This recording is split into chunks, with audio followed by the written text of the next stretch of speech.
the 24th of August. You know what we do, baby. We go live. We go live like it's 95 all over again. But it's 25. Today was a day. Oh boy, today was a day. I just got home a hot second ago. So relieved. I'm a little sad, but way more relieved than I am sad. I'm gonna get the music going early.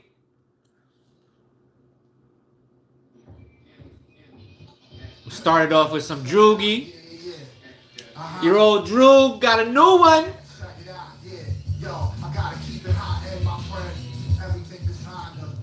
I love the old Droog, man. Fire rapper. So first and foremost, I gotta shout out Brianna Ramos, cause she paid for this vlog, baby. Let's go. As well as Happy. My friend Happy Feet paid for this. So we lit. We lit, baby. I can't believe what happened to me today. Some bullshit happened to me today, boy. But it's relieving. It's a little sad, but it's mostly relieving more than anything. Shout out to all three of you for being in here. I go by Nos in the West. You might not know. I don't know if you're new or if you always jump in on these things. Maybe you watching on your TV, so you can't hit the thumbs up. I see not one of you hit the thumbs up yet. It's all good. Don't worry. I ain't stressing. Just waiting for my people to get in here. Happy. What's good? Thank you for paying for the live today. Appreciate you. Appreciate you. Thank you for joining me on your Sunday. Did you hit up the good book today? Did you get your word in today? Happy. Some shit happened today, man. I got some shit to tell you. Also, again, thank you for paying for the live. Can't express how grateful I am for that. How you feeling today? You alright? Living life? Living a good one? A little tired? I hear that. I hope you get some rest. I know you got a big day tomorrow. Early day tomorrow. I know bus drivers got to get up pretty much before everybody, so y'all can get them kids super early. Oh, okay. You got your nice little shower in. All right. Cut the grass in front of the backyard. Get it, girl. Get it, girl. My lady. Man. So happy. You want to know what happened today? Crazy shit, yo. You know how you... Peace, cuz. What up? Celestial in the building, cuz it ain't work out well for me today, cuz. They try to disrespect your boy. They was disrespecting your boy. I had to let them know. Okay. As long as you get to the word is always there. The word is also in your heart. So let me tell y'all what happened today, cause it's heavy. It's not heavy on my heart, but it's like right here on the surface. It's all over me. Like I'm happy. I'm smiling. I feel good. Mrs. Koga, what up? You just in time. I'm about to tell a story. The bullshit that happened to me today, y'all. So y'all know I had work earlier today, right? Today's like my 5th or 6th shift. And it was actually a really good day today, man. Like, I got there early, and it was my first time opening the store, and the manager was late. Like, the store was closed when I got there. Like 2-3 minutes go by. I think I'm thinking about, because we all on WhatsApp. There's a chat for the managers in WhatsApp. So I open up the WhatsApp. I'm about to type, yo, who's opening the store today? You know, store was supposed to open 3 minutes ago. Nobody's here yet.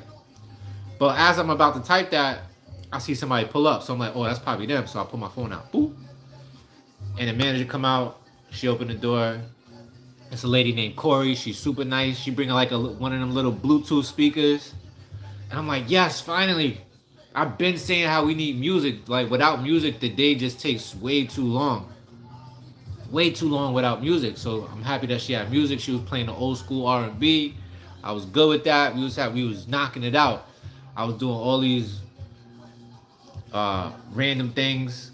You know what I'm saying? Because it's like my first day opening the store, so I don't know what's like normal protocol, but I know you gotta prepare certain things so they can get made later on in the day. The store don't officially open till like 11, and so we started at 9:30, and I'm doing all the prep work, and I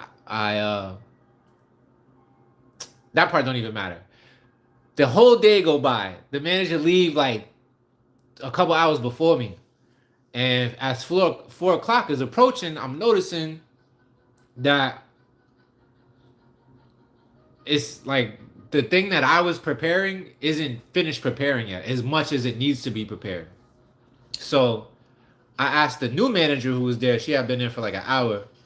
I was like, what do you want me to do? Do you want me to keep preparing this, or do you like want me to clean up my area so just I could tidy it up for the next shift or whoever? She's like, yeah, it looks like you good. You just start cleaning up right there and clock out when it's time or whatever. So I do that and I start cleaning this one particular machine. Now if y'all watch the lives, y'all know that I've been complaining about how dirty this place is since I first started working there. And let me go to all messages. How much I've been complaining about how dirty the spot is. So I thoroughly clean this machine. It's like a dough maker. And this dough maker, nobody has ever cleaned it the way that I'm cleaning it currently. So I'm like, all right, let me like continue this deep cleaning that I got going on. I still got a few minutes left while I'm on the clock. So I take a scissor, and like when you cleaning food processing machines, you got to get the nooks and the crannies. So I take this scissor and I start digging in like this little nook that old dough was in. And as I dig out the dough, I see that somebody went, like if they ever did clean it before, they tried to clean it with like a stringy mop or something. So I had to throw up, I had to like hold back the vomit that I felt like vomiting. And when I saw that, I was like, oh, this is disgusting. I'm about to go take pictures of it and send it to the managers so they know, like, yo, y'all gotta do better when y'all clean this. So I take out my phone, the one that I'm recording with right now, but like just maybe pretend this is the phone. So I take out the phone and I look, and I noticed that the manager I had a problem with on my second night, she's asking the manager that's on duty now. She says, she asked her, she says, yo, take a picture of all the dough that's been made. So she's like, yes, ma'am. She takes a picture, and what did she say? She said, oh, like I just asked him to start cleaning up because, he gets off at 4 and he didn't have a chance to finish this last rack. So that manager that I had a problem with on my second night not violates in like a serious manner, but to me it was serious enough. Like, one thing about me, I don't do the disrespect from nobody. No how, not ever, not now, not never. Like, I'm never gonna just oddly let somebody disrespect me. So she types in the chat in all capital letters, it's his job, he needs to finish, in all capital letters. Like, first of all, we're adults. We're supposed to be in a professional chat, right? You don't do the all caps. This is weird shit that they do down here in Jacksonville. These people is mad ratchet and ghetto, whatever the case may be. So when I saw that, mind you, I opened the chat to send them the picture of the machine that was dirty because none of them know how to do their job. So before I send the picture, I said, yo, first of all, this is my 2-week notice. I don't know if y'all do that down here, but consider this my 2-week notice. Number 2, her name is Kirsten. I said, Kirsten, you need to learn how to be professional. You don't talk to people like that, and I'm not the guy to stand up for disrespect. I'm not the guy to sit down for disrespect, is what I said. And then I send the pictures, and I'm like, yo, this store is mad nasty anyway. And then I didn't say mad nasty. I just said the store needs to be cleaned up better. And I guess I struck a nerve because the GM manager, this other ratchet ass dude named Josh, he gonna text in the chat. He said, "Oh no, it was another manager named Liana. I've never met her before." She says, like you know how little girls type, we don't need 2 weeks. It's her job to tell you what's done and what's not done. I didn't say anything because I still had my phone in my pocket. I was finishing up whatever, and then the guy Josh, he jumps in and he says, "Yeah, today could be your last day. Bye bye." And they removed me from the chat, and that was that. So that's my day. It was dope. I didn't like that fucking job no how, but Matt don't do disrespect, and also Matt is not gonna let anybody just talk to him any type of way. It's a little upsetting, but I got something for their ass. This is how I'm gonna fix their motherfucking ass. First thing I'm gonna do tomorrow, go straight to the motherfucking department. Well, I'm gonna call them. I ain't gonna go over there. I'm gonna call up the Department of Health and I'm gonna be like, yo, there's some serious health infractions you at this restaurant. Y'all need to check this shit out. I'm gonna send them pictures and all of that. Like, yo, take my word for it. You can walk. You don't even have to step foot in the kitchen. Just walk through the door that everybody walks through and start looking around. You will see major infractions. So I'm gonna fix their ass with that. And number two, I'm gonna hit up the motherfucking. I know it's gonna sound kind of racist when I say it, but there's always white people behind shit. So the white people who don't come to the restaurant, not ever, because if they did, they would fucking see that shit was terrible. Thank you, Mrs. Kroger, appreciate that. I'm gonna hit up the people tomorrow, and I'm gonna be like, yo, your employees harassed me, discriminated against me. I'm pulling a discrimination card. Yes, I am, and I want to file a formal complaint, or else I'm gonna file charges. So I'm gonna fix everybody's motherfucking ass first thing tomorrow. And I'm looking forward to that more than I was ever looking forward to clocking into this stupid ass place. So that was my day, man. I've been relieved from my duties as fucking manager in training at the pizza restaurant. It's all gravy Dale. I ain't stressing. Again, thank you, Mrs. Kroger, for that. Appreciate you. As always, you already know. Hope all is well with you out there in the DMV.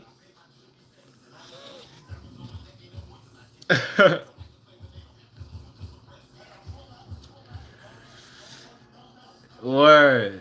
Yeah. So I've never eaten at this restaurant. Never would. I was in Subway the other day. Oh, yesterday I was doing my laundry and there's a Subway right next to it. And I asked Shorty who's working. I said, yo, what's your favorite thing? She was like, I don't eat from here. And he was like, you know what? I don't blame you because I don't eat where the fuck I work either. That shit is nasty. She was like, where you work? I was like, I work over here. And she was like, nah, don't say that. I bring my kids over there all the time. I was like, if you saw that kitchen, you would never.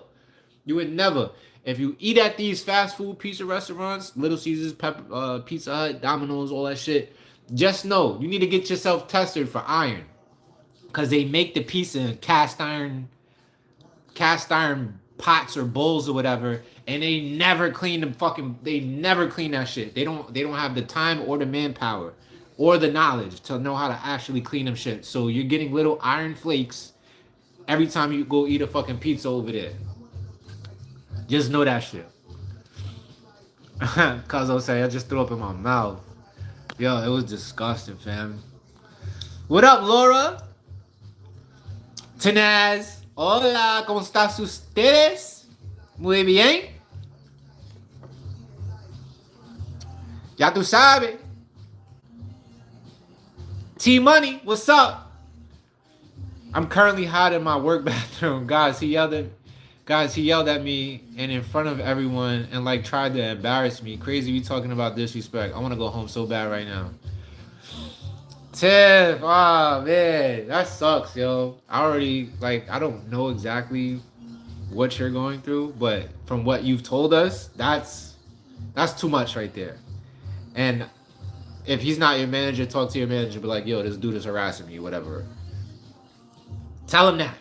Because you don't need to be going through that at your fucking workplace. You go to work to get your bag. You don't go to work for the bullshit. Cause I'm gonna definitely post the pictures. I'm gonna post after I get off this live. I'm gonna make a post, and I'm gonna post the pictures, and I'm gonna tell everybody never fucking eat at any little. I mean, some Little Caesars they might got it together. If it was my Little Caesars, and I started from everything from scratch, the shit would have never got that way. At least once a week, we cleaning walls. They have never cleaned the wall. They have never cleaned a surface that's not like easily accessible at the place where I used to work. It's wild. There's grease and dust on everything that's not easily accessible. Like they don't move furniture to clean. So look out for them pictures. This shit is wild. He said, yes, oh my God, the parallels, because I was telling him to chill out. We're at work and everyone is looking, be professional. And it's like he thrives off of making me look crazy. Like I ain't even say anything. Yo, people is just ratchet. People got no type of like real work ethic or morale. Like they don't understand how you to conduct yourself professionally. And so they try to bring that street shit into the job. And like that shit bothers me because I go out of my way to be professional. Like I could definitely be a hood nigga if I wanted to and like rah rah and all of that shit, but I don't do that. That's not who I am. So when other people do it, I'm like, all right, that's just who you are. But don't do it towards me. Cause I'm not the one. I'm not the one. Like, but yeah, man, like I'm not gonna talk bad about Shorty, Kirsten, or whatever. I'm gonna just leave it at that. But I got a whole gang of shit I could talk about if I wanted to. Like when I first saw her, I was like, yo, Shorty's evil. I could see it. She just had that one of them evil ass faces. You know when the eyebrow like Shorty's don't be having no eyebrows, so they draw them on, but they draw them on like this, so they look like they surprised all day. This is her all day, like this. When I saw that, I was like, yo, this is gonna be a problem. Ladies, don't do that. If you gotta put your eyebrows on, draw your eyebrows regular. Don't make yourself look like you shocked all day, like you fucking, like you stunned. Please don't do that. Nobody likes that.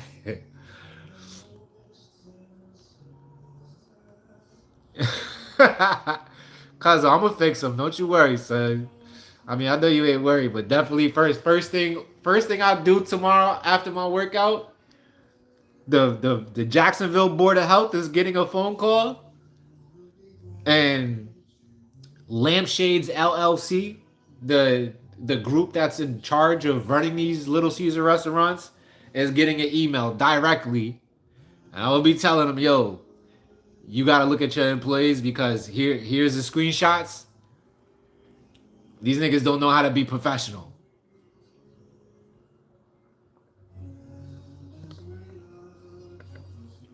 Oh yeah, it's going down.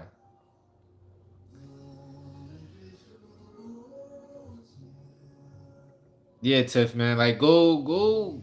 I mean, I don't want you to hide out in the bathroom. I appreciate that you're on a live, yo, but definitely talk to your manager, yo. Unless that is your manager. If that's your manager, go over that. Like, go. But then you might open up a can of worms too, because I know managers they be frowning on like workplace relationships and all of that for this very type of reason. But at the end of the day, I think the ultimate solution is, even though it may not be so simple, is straight up ignore family. Like, don't try not to make no eye contact. Don't say no words. You know what I mean? Just go get your bag, yo. Get your bag and clock out, go home. Don't even think twice about it. There's too many other things to do. And yeah, hell yeah, it's up from here. Like, if anything, I'm happy I got to do something for like, what, 2 weeks?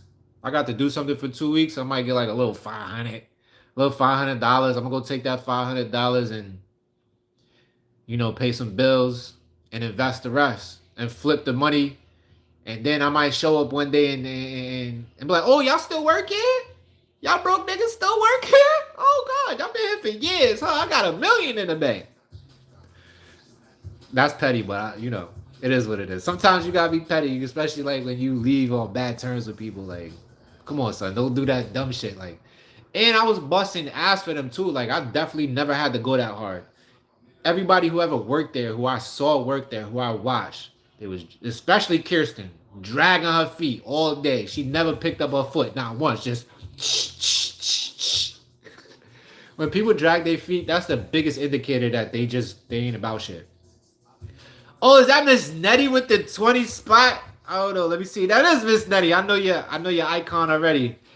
Thank you, Auntie. Appreciate that. Miss Nettie paid for the last live and she's paying for the next live. Itadakimasu. Shout out to Brianna Ramos. And who was it? I wrote it down. Brianna Ramos and Happy Feet paid for this one. Thank y'all. I love y'all. Appreciate y'all forever and ever, never, never, never. Speaking of that, I got the music going, but I'm telling my story, so you might not be able to hear it. Everybody in the chat, if you got a music request, definitely let me know. I'll get it on as soon as I can. You can thank Brianna Ramos and Happy Feet for paying for this live so we can get the music going and bumping. You already know. Tiff, don't cry out there. Come on. You want to do breathing exercises? Here we go. I know it sounds corny and shit, but these shits work.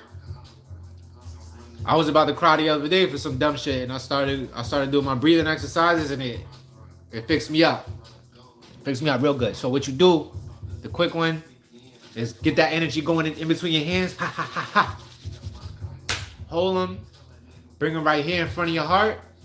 Or you can take your right hand after you get the energy going. Take your right hand, place it on your heart. Take your left hand, put it on your navel. Breathe in for 4. Hold it. Breathe out for 7. Through your mouth. Hold it for 4. Repeat. Hold it. Just do that shit over and over again. Don't cry out there. Fuck them niggas. Fuck them bitches and them niggas. You don't need that shit. Homie trying to make a scene at the job that just shows you how much more maturing he has to do. You know what I mean? Fuck him, girl. Fuck him. Fuck him. It was Little Caesars, cuz. I was working at motherfucking Little Caesars, bro. He said, say the name. I was trying not to say it though, because I mean, obviously I don't really care like that, but people like to talk shit and push shit on my name.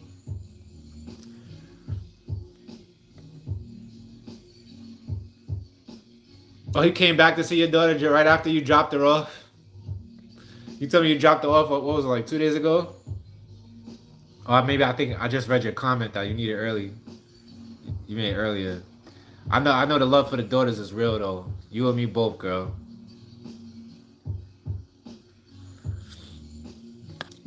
I hear you, Laura. I hear you. I'm gonna get on the mentoring shit. I just gotta figure that out. My cousin Michael Myers right there. That's my mentor. He said, go home and buy XRP. Facts. Facts. I gotta get my cousin on here, man. He's definitely a lighthouse, and I just like to listen. You know what I mean? I let him go, just let him go, and I got my ears like this.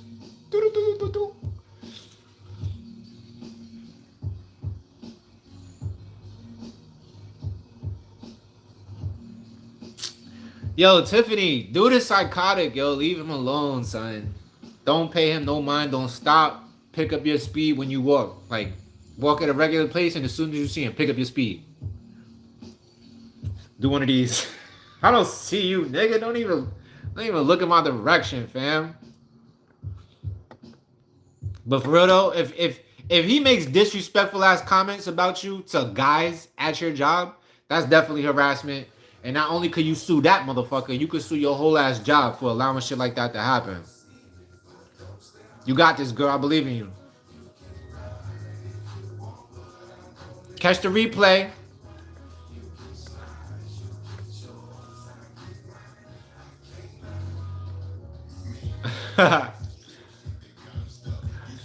Yeah, son. I mean, it was a lady, so I would, I don't want to get aggressive with the ladies like that, but it was one of the other managers. What was his name? Josh. The way he tried to dismiss me in the chat, like, oh, you don't. This could be your last day. Bye bye. I'd be like, nigga, pull up now. Come see about this shit. Matter of fact, come get this uniform, son. Light this shit on fire. Gabby, peace to you. It's been a minute. Good to see you catching it. Olu, what's good, my brother? Getting ready for that work. You gotta get the curriculum right. I hear that. Gotta redo this super chat because I had a discrepancy with Apple. Oh, okay. All gravy, Dale. Mrs. Ramos, what's good? You made it. You made it to the one that you paid for. I'm so happy. My boy Philippe, what's good? Assalamu alaikum, my brother. Good to see you in the spot. You maybe I'm mistaken, but my boy Alvy, you know Alvy, right? If you know Alvy, I think it was you. He was telling me y'all gonna do the podcast or something like that with, right? Yeah, Fridays it was lit. Thank you for joining me as always, my brother. Yeah, happy, you already know. Nettie, Tiff, Olu, Mrs. Koga. The squad is in here. Sunday night. All is well, Mrs. Ramos. Hope you enjoying yourself. Hope you got yourself a good shake in today, like how you always do. I haven't seen your story in a minute, but I always look forward to that. You already know. Ghostface Metaphysics. Oh, okay. You was doing the song suggestion. Okay, let's do that. Let's see what Ghostface is talking about.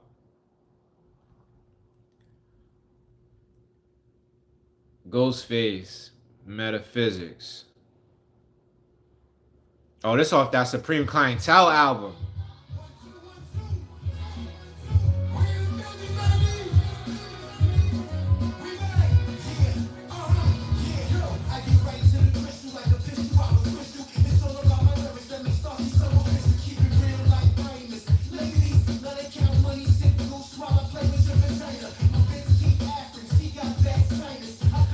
Yeah, Miss Nettie. I don't know if it's technically I quit or if technically I got fired. It's one or the two. Cause I told him I give him 2 weeks. I said, yo, today this is my 2 week notice. He said, oh, you don't have to do the 2 week notice. Today could be your last day. So what does that mean? I don't know.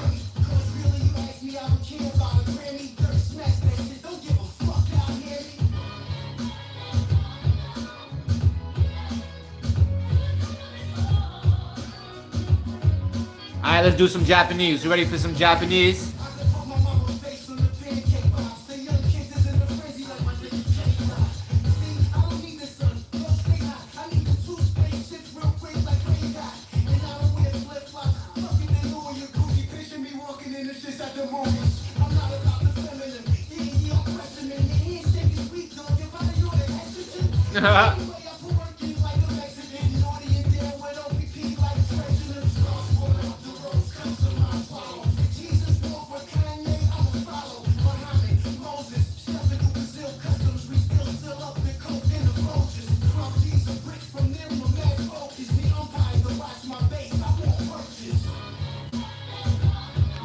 Ghostface is a mastermind, man. Talk about one of the most influential, like just the way you speak.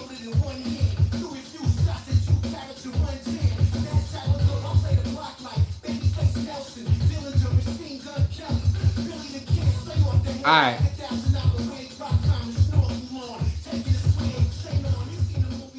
get this one Japanese phrase in real quick. Casual Japanese phrase of the day. My word is my bond. Alright? How you say my word is my bond in Japanese? Ita koto wa mamoruyo.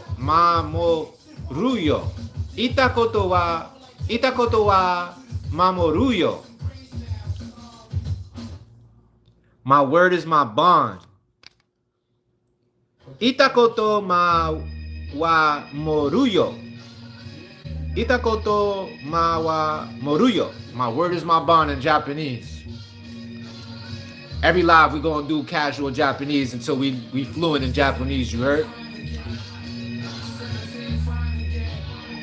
I got you, Mrs. Koger. You wanna listen to some Bieber? Some Biebs? Is this one of his new joints? I heard he just dropped the album. As soon as I type JUS, they instead of going to Justin Timberlake, they go to Justin Bieber. That's wild. And I don't even have a single Justin Bieber song in my joint. It's not that I don't like the Biebs. I don't know any of his music.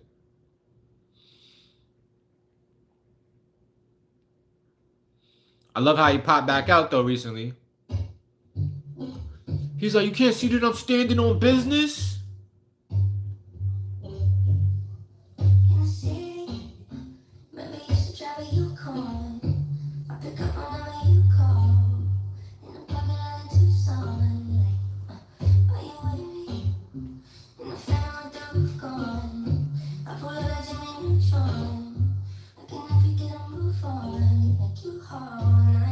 Okay, the lyrics is lyricking.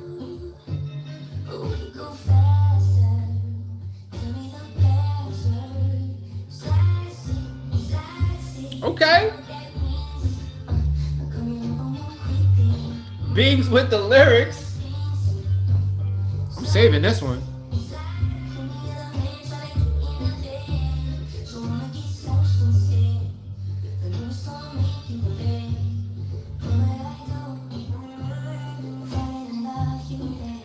One thing about Biebs though, he could really, really sing, and I like his voice.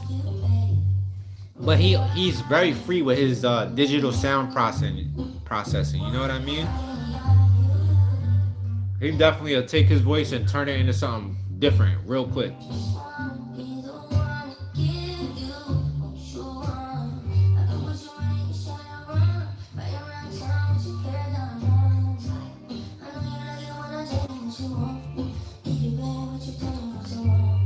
Again, shout out to Miss Brianna Ramos. Happy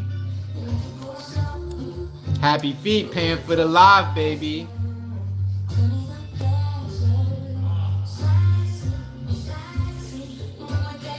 Allowing us to vibe out. Put your song requests in the chat if you have one.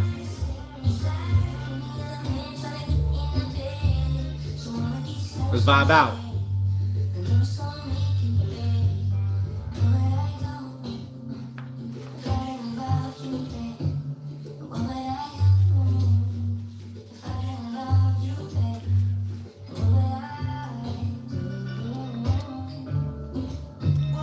What y'all up to? We just vibing today.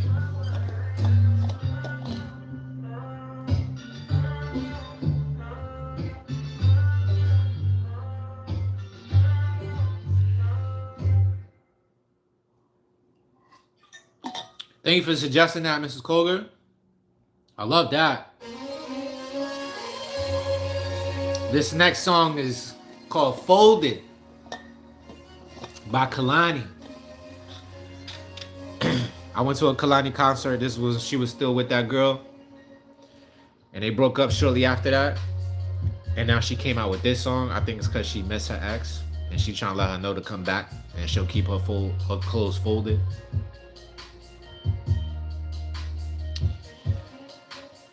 That's often the way it goes, isn't it? What's up with the comments? What y'all doing in the comments? It's getting light today. It's all gravy there. It's all good. We just vibing.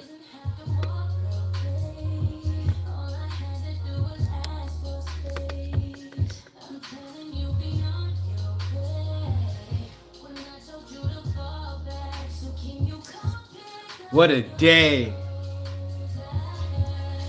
But I'm glad though, you know, like I'm glad this shit worked out. Everything happens for a reason. I was getting a little nervous about having my book out by my birthday. September 9th is right around the corner. I still got artwork. I still got publishing. I gotta knock that shit out in like the next week and a half. So September 3rd, everything is done. And I could just do promotion from September 3rd to September 9th. September 9th, sales open up. You get the sales rolling in. People get their digital copies. I can order some physical copies. Rehash on the marketing and promotion with the physical copies of the book. And we up. And we up after that. You're going to be a published author. They need that. I was thinking about going to get my security license though, because they have they got like $200 classes to get your carry security permit, and I would like to just be able to carry anywhere I go anyway, so that's a plus. And plus, you know, if you have that, it's probably easier to get some employment. But if the book take off, I don't really need it. I'm still gonna get my concealed carry license though. Actually, I think in Florida you don't need to do that anymore. Like if you want to carry, you just carry. But it is what it is.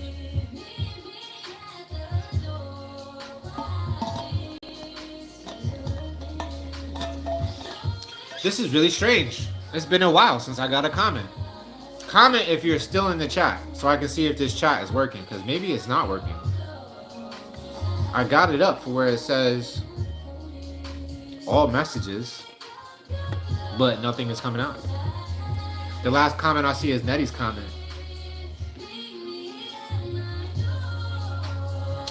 Are you still with me? Hit the comments up, baby. Because I'm not getting none. YouTube might be glitching. YouTube be glitching. This happened to me before.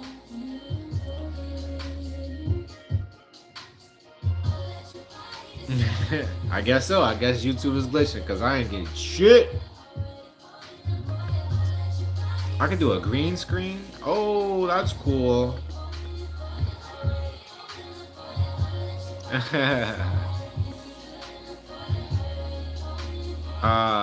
Man. This is my stocks. My stocks is up. You saw that? Bloop. I had a good week in stocks this week. But I'm not going to do this green screen. That was cool, though. All right, then. I don't know what's going on with the chat, fam. I feel like they want me to start the Jimmy Jam over again. Because I'm not getting no new chats. What's this? Start a poll. Nah, we ain't trying to do that. What's this? Pin to live stream. What's that? Oh, that's if I got products to sell. Okay, that's good to know. And then I could send this link out to somebody. Blah. Wow. YouTube did us dirty on the comments today, fam. Let me see if I change it to something else.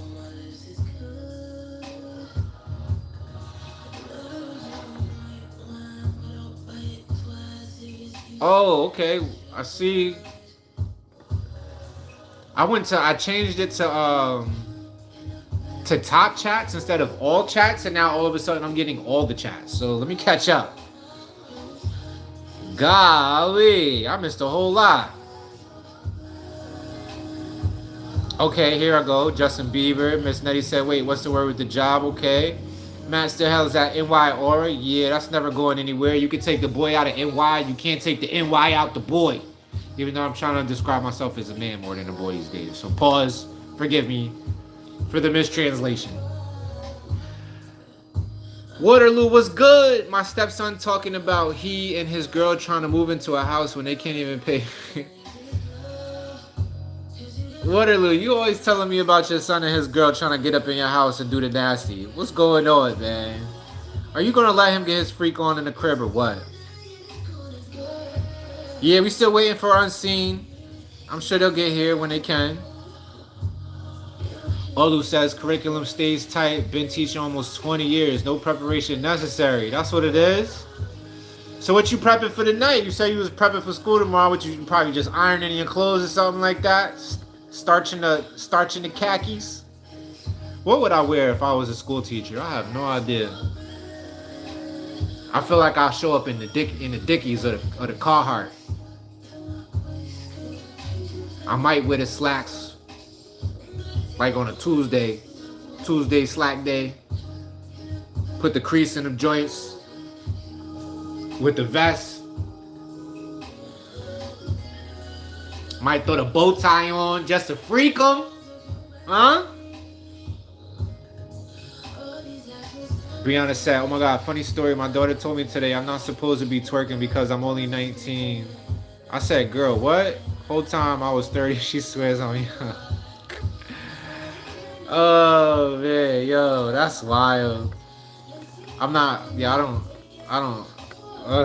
I can't even imagine the day I see or do anything remotely close to anything like that. I don't even wanna.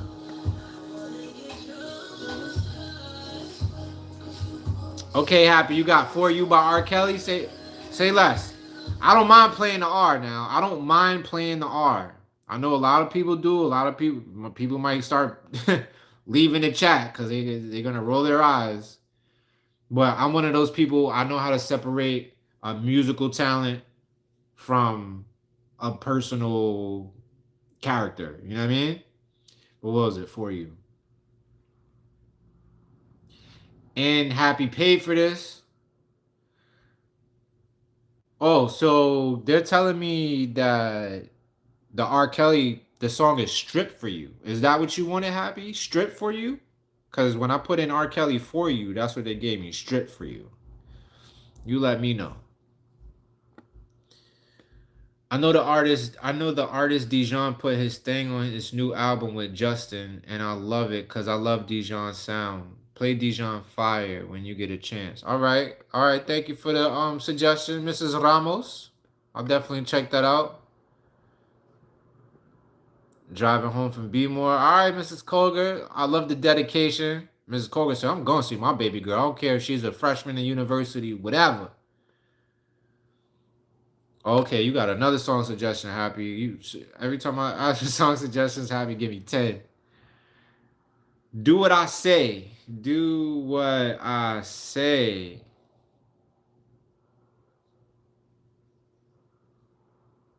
KWN.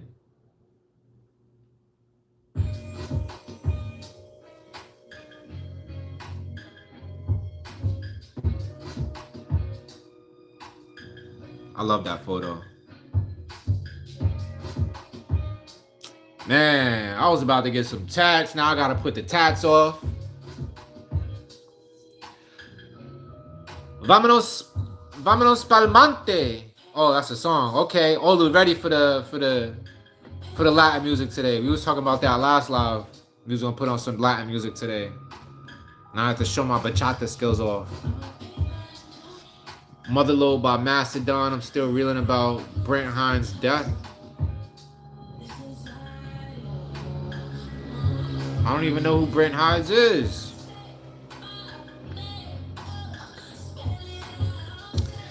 Mrs. Colgan said you can start a power washing business. Yeah, that's a fact.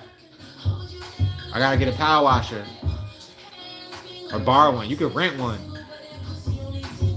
My dad needs his house power wash. For real. Yeah, I got you with the salsa, Olu. I saying about 2 or 3 songs. We get 2 or 3 more song suggestions out the way, then we go into Latinville. Can you carry a gun in your car in GA? Yeah, you can. I carry my gun all the time in GA. In the car, of course. And I also kept the clip out of the chamber, you know what I mean? The chat was not working for a hot minute. Thank you everybody for letting me know that you're still in here. Rel, what's good? They pay no bill in the house, so no freak off. You funny. I had to laugh. Yo, I told my lady that shit was funny. Yeah, I agree, man. If you over 15, nah, let's say 17. If you over 17, you're not paying bills. You shouldn't be banging on the walls. You shouldn't be moving no furniture. You shouldn't have no extra monage coming from your room.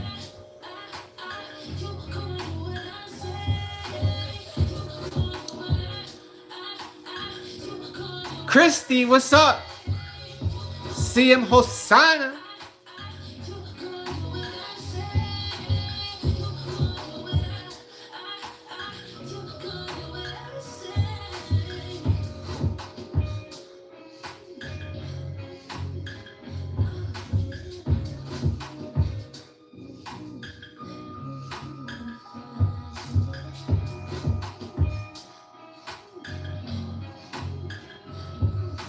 Yo, remember R. Kelly's Trapped in the Closet series?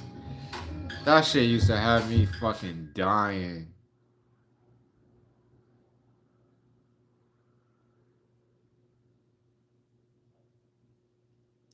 Yo, you know what's funny is Tidal for some reason does not have 12 Play, the album, whatsoever on their platform. I wonder why that is. Why is that? I'm surprised. I'm low-key surprised that they got R. Kelly at all. Like you could even search his name and get spins. It's wild. But yeah, they're not showing that. Calling it a freak off is crazy. Thelma, what's good? Welcome to the chat. Waterloo says so. No freak off. Yeah, it's wild. It's wild. I can't imagine, fam. Like, I want to be a cool dad, but I have daughters. So, ain't no way. Ain't no way. Ain't no way. I've never been to when I was growing up, adolescent, preteen, teenager, I never went to a girl's house and did anything extra. If their dad was anywhere in the picture, never happened, not once. Not once. So, dads are important, man. Because I definitely went to a few shorties' houses back in the day and did everything extra. And that was because their dad was not in the picture, nowhere at all.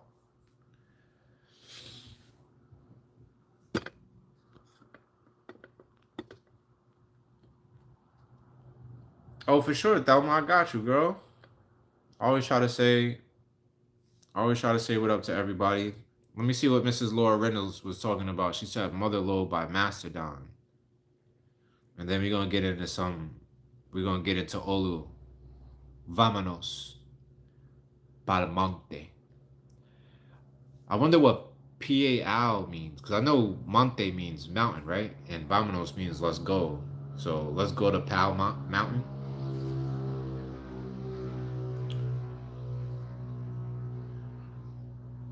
Mastodon. Here we go.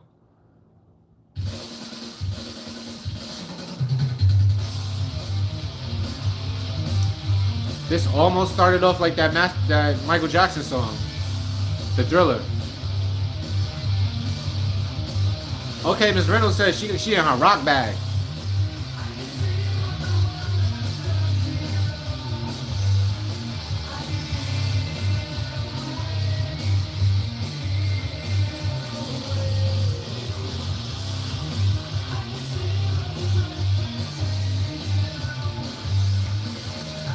So I presume that Brent Hines is one of the members of this band.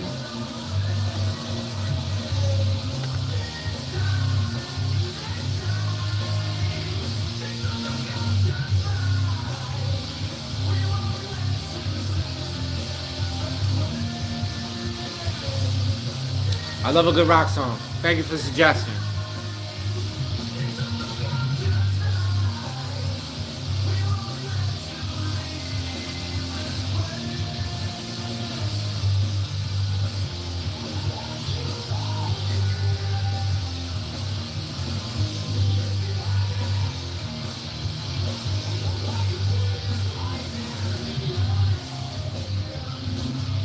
That reminds me of something my cousin Mike and I say. If you want it, you can get it. We say that all the time, which is actually another song.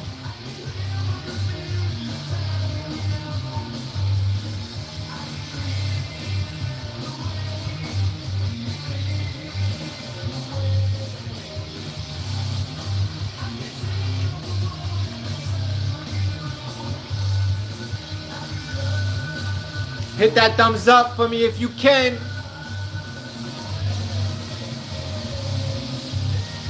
We just vibing out. Taking song suggestions. This one is called Motherload by Mastodon.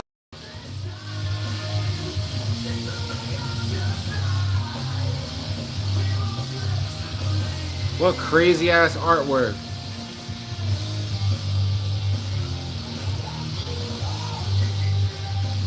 That's a wild piece of art right there, boy.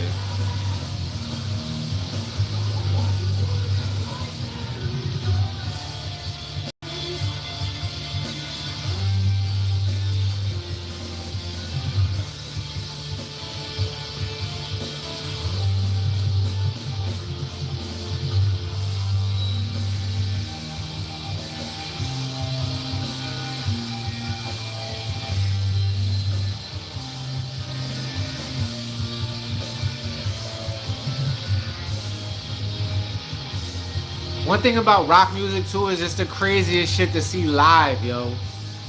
There's so much to look at. You could just stare at the drummer. The drummer's going crazy. Got both his hands doing different shit. Got at least one leg doing some different shit. It blows my mind to watch drummers. Every time.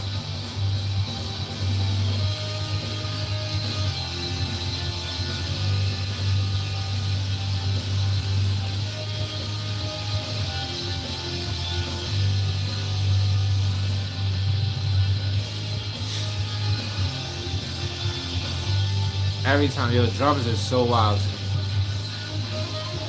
Okay, the guitar player taking off. Taking flight.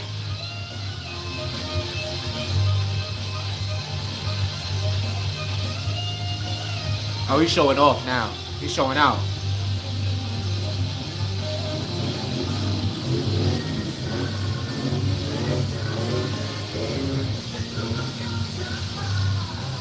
That's right.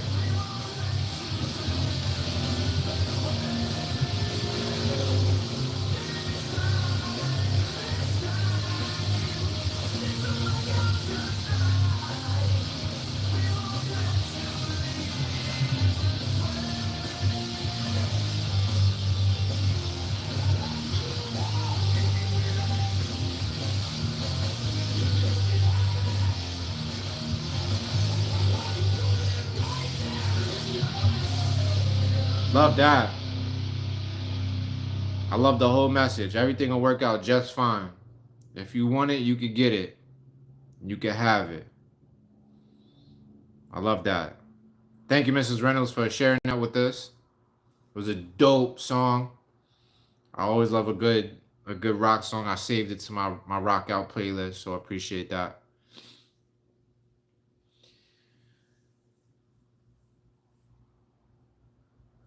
You should check out that Living Color Tiny Desk. Thank you for joining us, Mrs. Ramos. We appreciate you. Thank you again for paying for this live, making sure that we have something to rock out to. Looking forward to seeing you on the IG. You already know.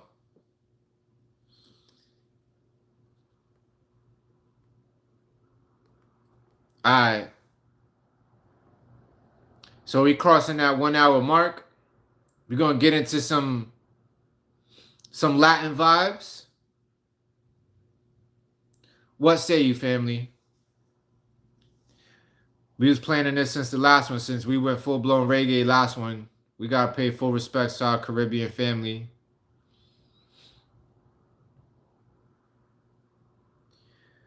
We gotta pay full respects. Man.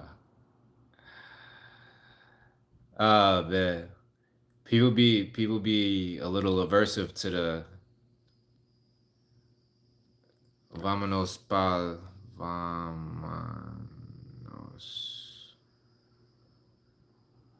monte. People be a little aversive to the rock music. It's all good. It's not everybody's tea. I love it personally. Okay. So what's this? This is salsa, right? I'm not that well versed on my Faith was good. Thank you for joining us. We're going to the islands on this one.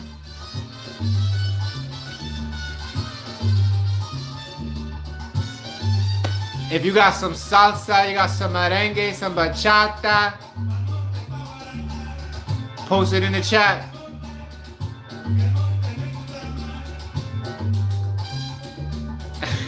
Faith. Faith, we can have it if you want to have it. I'm not against it.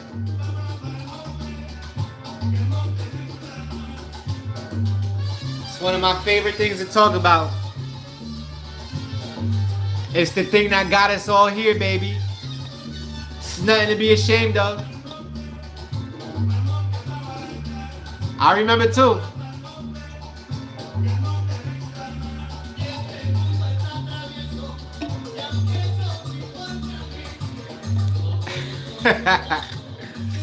I know I said that's what the next topic would be. I just want people to, I want us to all be engaged in it, you know what I mean?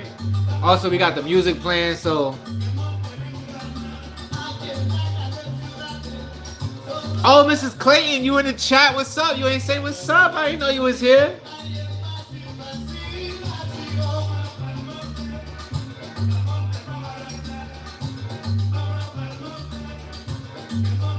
So Faith, here's what we're gonna do after this song. After this song, we're gonna get into it. How do you even start talking about it? Like, so you know, sex.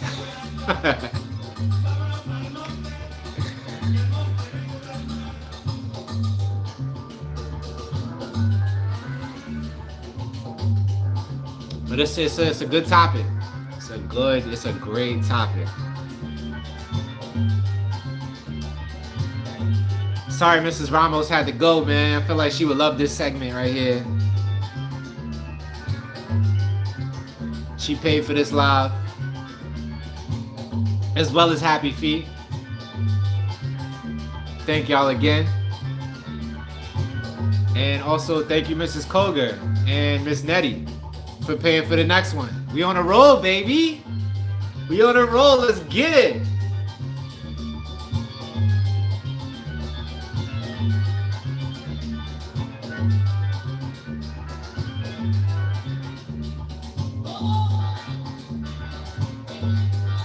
Who's dancing right now? Who's dancing?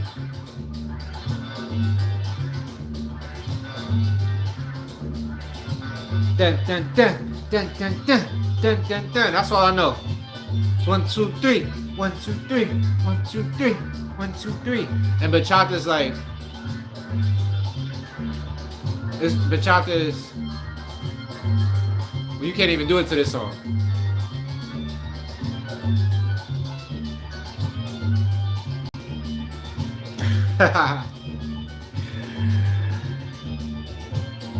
Mrs. Clayton, where's your daughter? Tell her we need salsa lessons. At least I need salsa lessons. Tell her I got about 25 cents. We got DR and Puerto Rico in here. Puerto Rico. El Junque.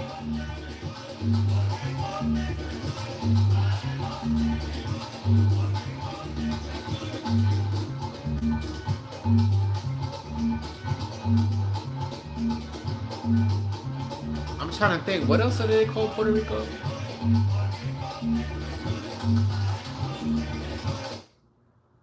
Oh, is that how the song ends? What a quick ending.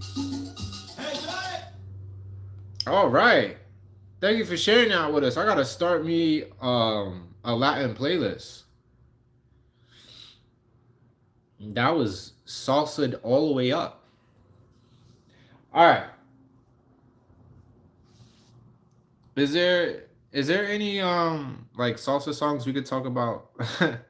We could talk about sex over. This one looks like something. This one's called Vámonos.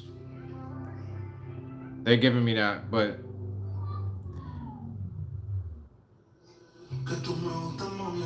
this is probably reggaeton. Reggaeton. Matter of fact, speaking of reggaeton, let me get Bad Bunny. Let me get Bad Bunny out here.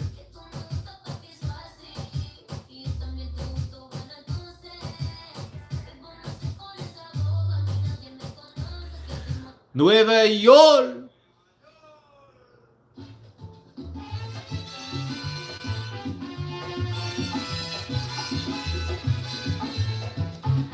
The Taínos.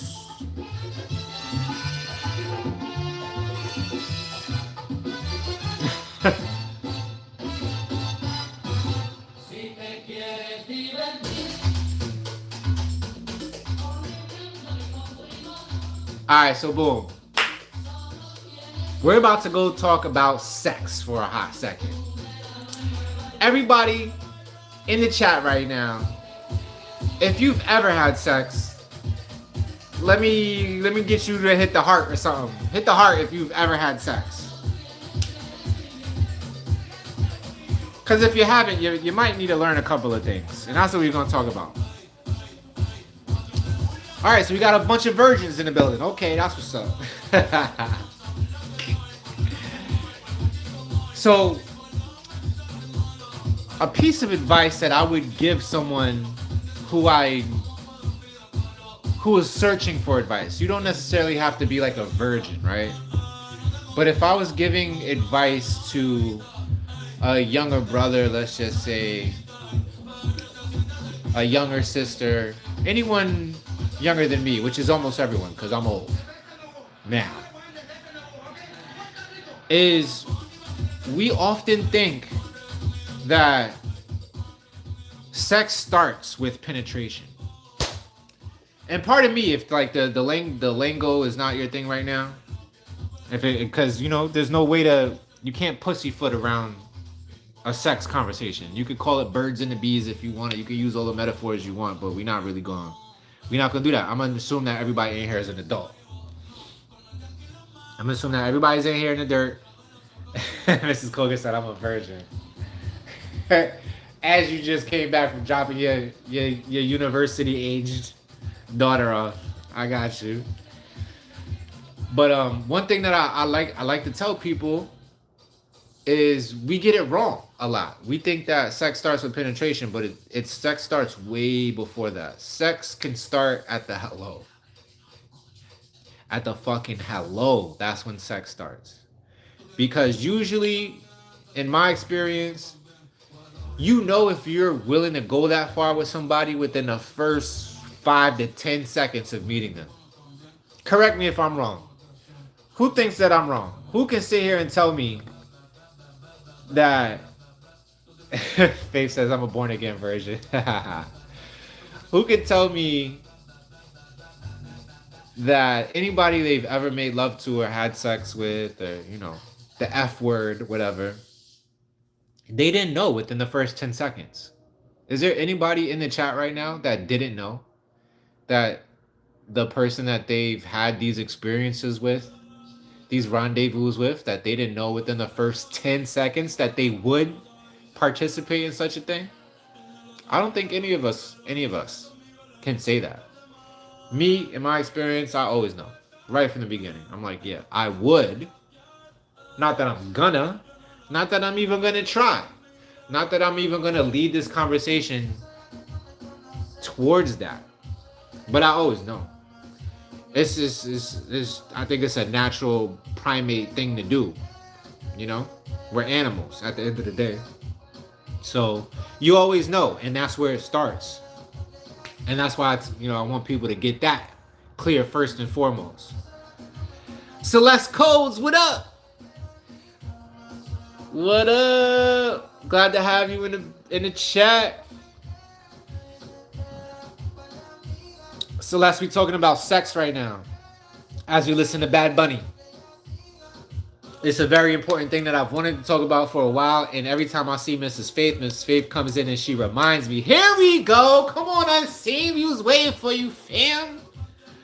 We was waiting with bated breath. We had the whole squad here for a minute. But I think Happy Feet had to dip. But we talking about sex right now.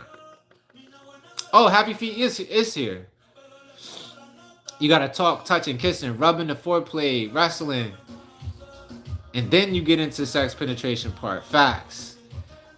But I want to take it even further. I love that for you, Mrs. Colger. That's what's up, yo. Good to have you here, Unseen. So, to add on, definitely always feel free to add on to whatever I'm saying, but what I was saying is that sex starts with the hello. And dare I say, it might even start before the hello. It's an energetic thing. Definitely, sometimes maybe even before visual sight. Because what I do know about energy is everybody has a toric field. And your heart produces this field. And this field extends out something crazy like 2,500 feet. So you can always feel, if you're sensitive enough, when it's coming your way. And what I like to say is, especially upon eyesight, you kind of know within the first 5 or 10 seconds. And so just imagine, if you will, with your mind's eye, that you have a bubble. Everybody has an energetic bubble that extends outwardly. I would say, in my opinion, that the bubble circumnavigates the planet. Like, that's how big the bubble it is. And every single individual has this bubble, and those bubbles crash into each other and create ripples that no human mind can even fathom. And the reality as we know it is a product of those bubbles rippling out. But to bring it back into the arena of sex, those energetic bubbles are felt most of the time before you see someone, especially when you see them, though. That's why it's always almost instantaneous that you have this knowing that you would if you could, right? So it starts with that. The hello takes it further. The conversation takes it further. When you really get to settle into the energy of the person and you really start to feel them out, and you're like, yeah, this is like, some people, you on visual, you're like, physically I would, but let me hear them speak a little bit. Let me see how they carry themselves, so I know if this is something that I want to share myself with, my time, my energy with. And then you know. But to take it all the way to the finish line, what I like to tell people is, we should, before physical penetration, before the divine eye meets the power you, let's just say, if you know what I mean, the divine eye and the power you, before those two things interact with each other, I feel like, and a lot of people besides me feel this way too, this is actually a tantric practice, that you orgasm in each other's presence without the penetration. I think that makes sex way more effective, if you know what I mean. What do y'all think about that though? You know what I mean? Like, have you ever tried that? Have you ever pleasured yourselves in front of each other before the actual act? You know what I mean? Before the penetration? What do y'all think?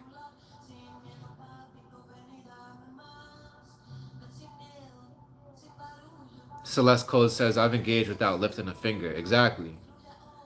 That's what I mean. Like, mentally. You know what I mean? And I think before, like, it's good, like, if you can be right next to your partner and do that with each other. And in my experience, that always makes the actual act of like penetration and the whole 9 yards at least 5 times better. Like, so don't get me wrong, it's sometimes when time constraints are just like you really want to eat that other person up, so you get right into it. But time willing, energy permitting, I think a very good practice to have is to pleasure yourselves in each other's presence beforehand. And that's what I had in mind when I said I wanted to talk about this whole thing, because I don't think enough people know that, and I wish they did.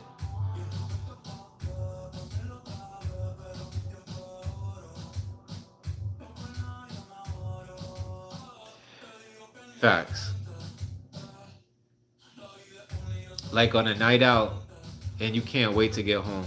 Yeah, yeah, yeah, yeah. Like especially those nights, like when the energy is so high that you just want to like eat each other up. I think it's a good segue into it. Also, something that I didn't always know about, that I only learned about over like the past 2 or 3 years, is something called the yoni massage. And when you hear yoni massage, you think, oh, like a massage in the sacred space, but it's actually way more than that. Like first, it's a conversation. It's just it's just a conversation of what you want to do with each other, and then like a full body massage, like a scalp massage, temple massage, massage the hands, massage the feet, the extremities.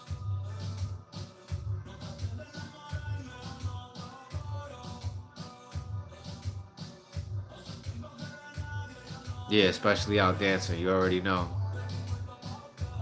Olu said, I read earlier, the brain with attached spinal cord is a mature sperm cell. Wow, that's deep, right? Because a sperm does kind of look like that, like a brain at the tip of a wiggly ass spine, a tailspin spine. Yo, but you know what's crazy too, Olu, is I heard recently that we always think is like it's each sperm for themselves, and it's just like each sperm is thinking like who's gonna be the fastest one to the egg. But recently, studies have been showing that they kind of work with each other, like they like team up, and they have like their guy, and they like help their guy get up the up the stream towards the egg. It's very interesting stuff.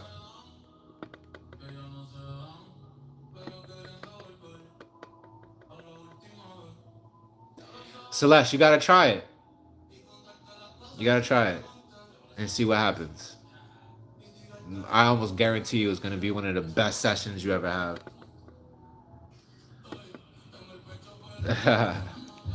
I love that for you, Happy. You like to give massages? That's, yeah, we need more of that, man. Like, especially I think women. I got a mosquito in here. I'm just looking at it. Like, if it comes over here, I'm gonna smack it. I have no chill for mosquitoes. I'll kill a mosquito in a minute. But anyway, with women tend to be more tense than they'll allow themselves to admit. There we go. They'll be more tense than they'll allow themselves to admit, and they don't know how tense they are until you give them like a relaxing, soothing massage, and really let them melt into their bodies. And when you do that, it only increases the benefit, or the pleasure of the experience, I should say. You see that, Unseen? That's how connected we are. You was just talking about this. Yo, matter of fact, only mental foreplay in each other's presence. Oh, okay, you saying that's what you've been up to before, Celeste? Is mental foreplay in each other's presence? Yeah. Yeah, even like if you can do it mentally, verbalize it. Like I've done it way more times than I've ever had it done to me. I would like that to change. But yeah, to talk about the foreplay, to talk about like every little step that you want to take. Like, yeah, I really want to do this and do that. Like, would you would you let me? Would you like that? You know what I mean? Stuff like that.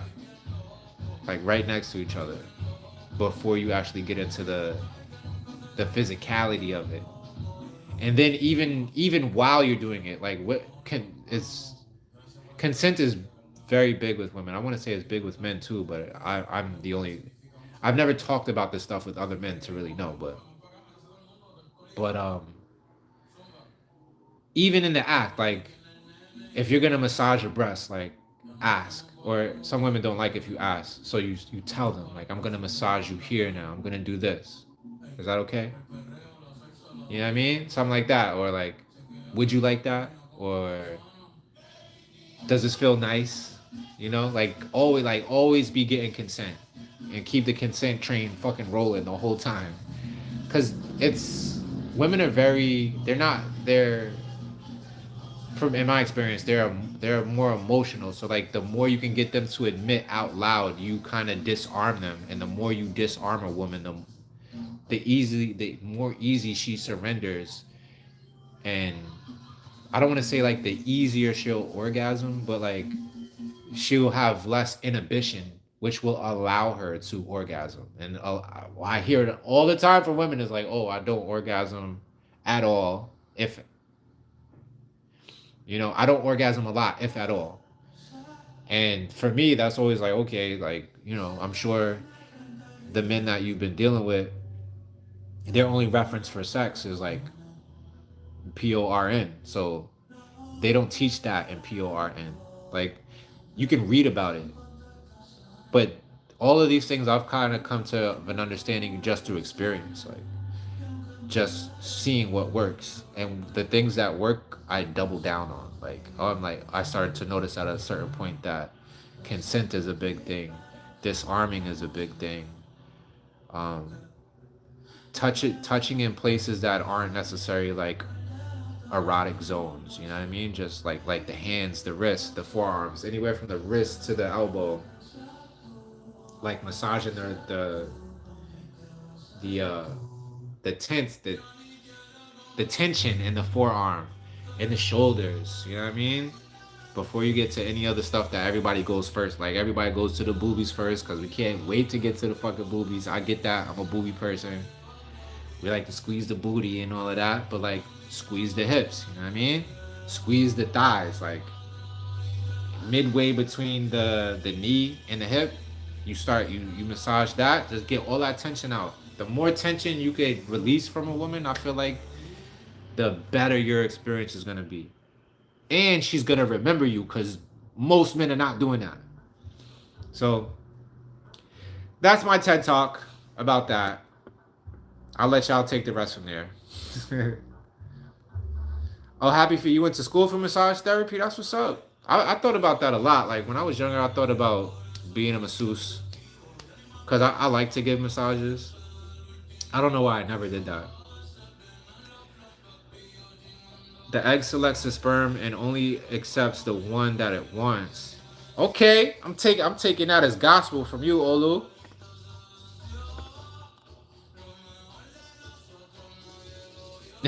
What'd you say, Mrs. Colgan? I just switch up my hair and ignore him while wearing lace.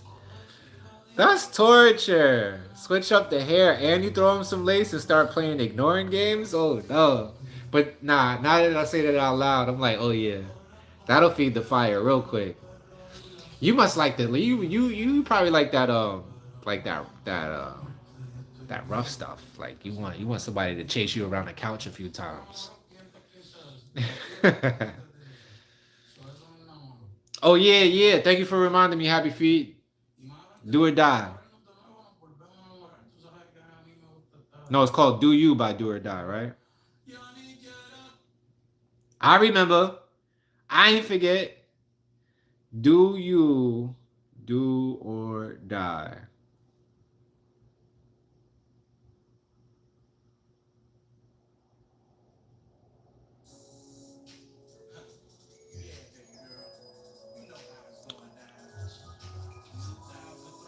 Okay.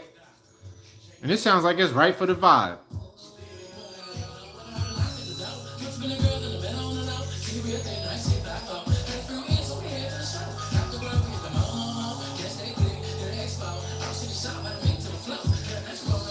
Y'all shot time people.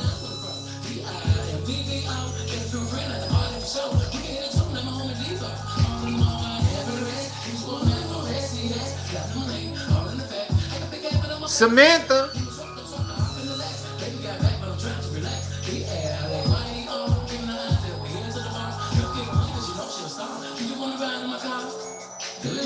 You said that, Mrs. Clayton. Too much instant gratification.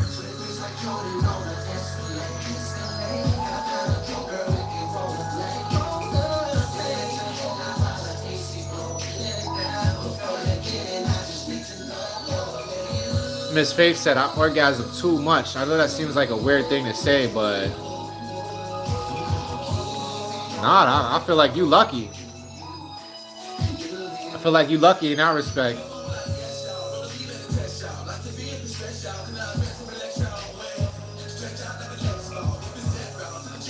Nah, Olu, chill. Don't say that. Chill. But you know what I mean? Like I was thinking about that earlier today. Like it is something to say, to go from at least cuddling multiple times a day, you know, having performing what's the word, coitus, having coitus a couple of times a week, to not ever for months. That's a wild thing, fam. It's dangerous. I think that's why a lot of men are out of their fucking mind, honestly. Like when that shit happens to you, you don't know what to do with yourself.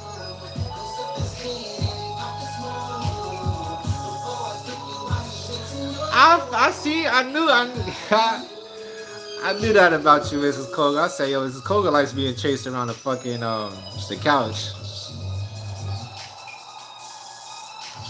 Sabrina, welcome to the chat.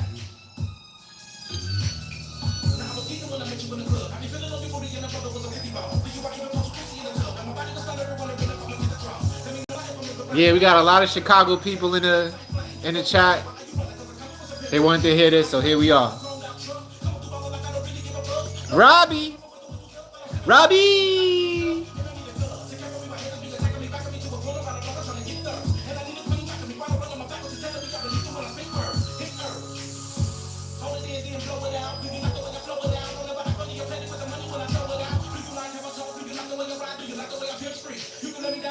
Celeste asks, do you have any physical deal breakers when it comes to who you'll engage with? Like, what do you mean? Like, too short, too tall? Stuff like that? I mean, hell yeah. I think we all do. I definitely have. I have some, you know.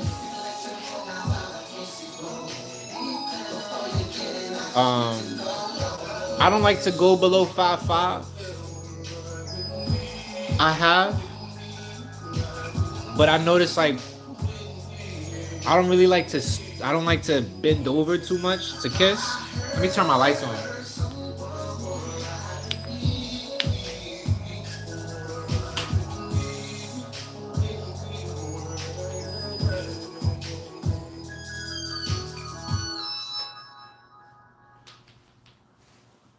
Thank you for suggesting that song, Unseen. Finally got to it. And it seems like Tidal is going to go full Chicago on us right now. We got a Twisted song coming up called Get It Wet. I love Twisted, man. It's one of my favorite artists.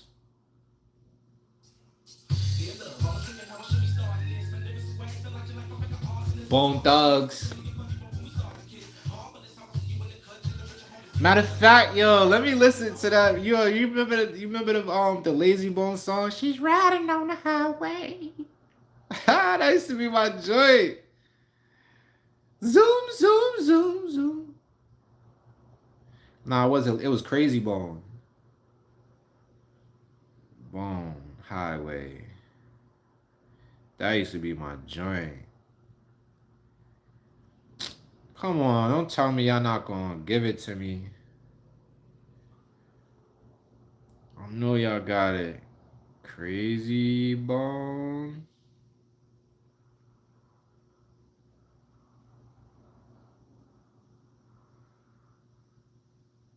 It's all G-double-O-D good. Damn, which Bone Thug was it?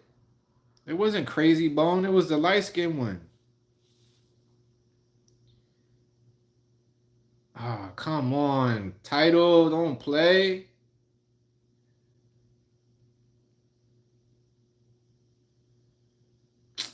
Whack.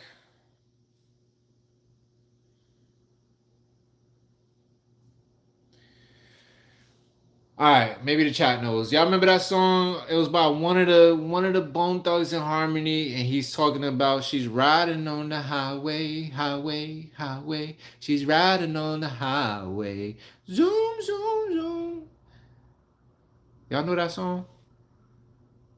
Oh, let me finish answering Celeste thing. Is deal breakers, physical deal breakers when it comes to who I will engage with. I would prefer, not that I have anything against the short queens. We gotta love the short queens, and they all deserve love just like everybody else. All women deserve love. All men deserve love just like everybody else. But every individual is also allowed to have their boundaries, and that is what Celeste Code is asking. So, I personally, my deal breakers are, I try to keep it 5'5" and up. I probably would cut it off at like a 6'5", even though I don't really. I've never had the opportunity to meet a woman that was over 6'5" that was interested in me, and if she was, I probably wouldn't be like, nah, because that seems like an experience, you know what I mean? So I probably be like, yeah, let's get it, snoo snoo shit. But I love women who smell good. I don't really like, if a woman smell bad, that's a deal breaker for sure. If you don't smell attractive, that's a deal breaker. Um, Women with no lips, it's not really my thing. Like, I love lush, supple lips. Um, that might be it, man. Short hair, long hair, medium hair, all good with me. I want to say eyes is a thing, but it's not like the shape of an eye. It's like what's behind your eye. You know what I mean? I don't have preferences for like skin tones or nothing like that. I ain't Dr. Umar. I'm not like anti Snow Bunny, whatever. Pretty much any culture can get it from anywhere around the world. Um, yeah. So I think for dudes, it's different. Like, dudes don't. I've never met a dude who was, actually, I have. Dr. Umar is one of them. He's like, oh yeah, if you're not a skin tone and darker, then he's not gonna deal with you. But that's Dr. Umar. That ain't no Snero. No Snero does not care about skin tones, hues, melanin content. All I care about is, if you hopefully you smell nice, hopefully you got some juicy lips. I'm very much a kisser, and hopefully you're just not too short. But that all that said, if there's gives and takes. Let's just say that there's gives and takes.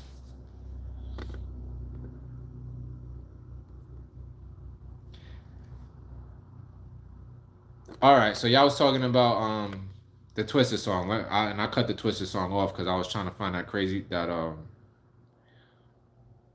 That Bone Thugs and Harmony song is one of the Bones. Crazy Bone. I mean, fact. I just want to listen to it. Is it Busy Bone?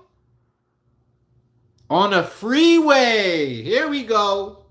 Sorry, we're going to get back to the Twisted song, but this is my shit. I haven't heard this song in like 15 years. And I used to play this song every day. Doom, doom, doom, doom.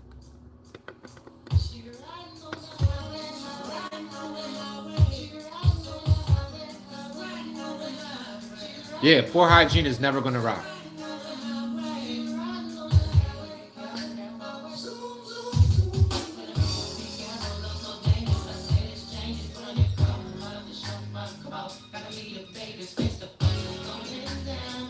I got you on that, Unseen. Celeste, that's a shame. I mean, I don't like cigarette smokers either. But me personally, I enjoy my cannabis, and I would never hide that. You know what I mean? I would lead with that. Like, I'm good. Like in interactions, like let's say I'm about to go out on a date, I don't need to smoke before the date, I don't need to smoke during the date, and I don't need to smoke after the date. I never need to smoke, but I would, if shorty asked me, I would definitely be like, yeah, I smoke from time to time. Not that I need to though, you know what I mean? But I hear you.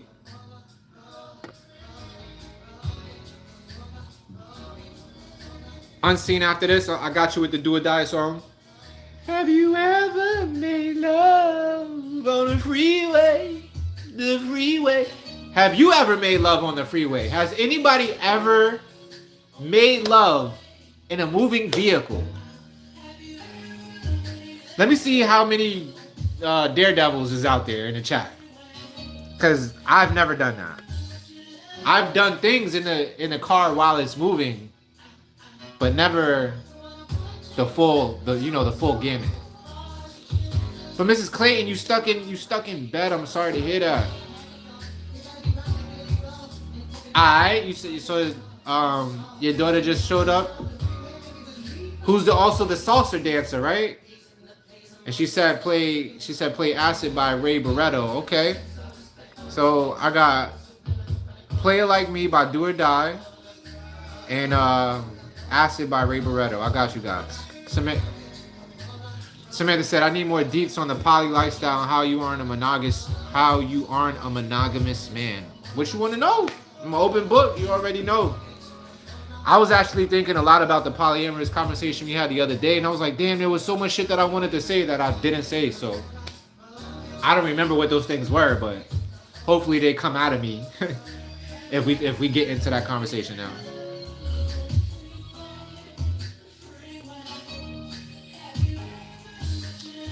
Mrs. Clayton, let's pause this busy bone, and I'm gonna do an impromptu prayer. I love praying for people. I love the power of the word. I love speaking out these carbon atoms and using those carbon atoms to create the reality that we want in the world. So, in an effort for the pain to alleviate and healing vibes, let's all think about Marilyn, right? Yeah, Mrs. Marilyn Clayton.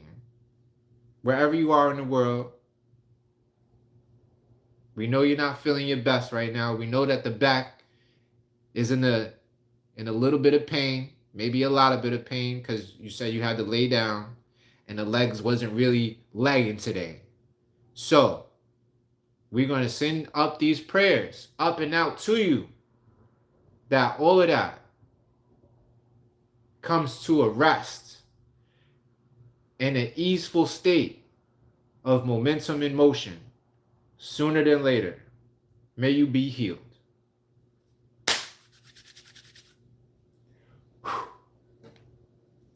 Prayers is up, Mrs. Clayton. I hope you feel better sooner than later, girl. I'm glad that your daughter's there to take care of you.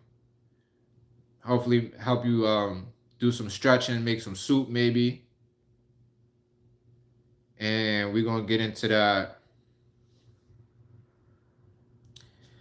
We're going to play that the Player Like Me. Do or die. All you Chi-Town people in my chat. Love it.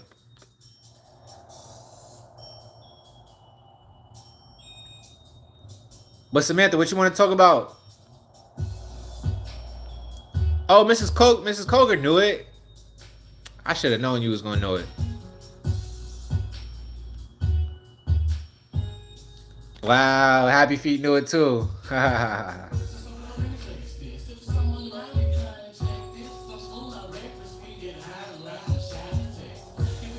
Yeah, I have faith.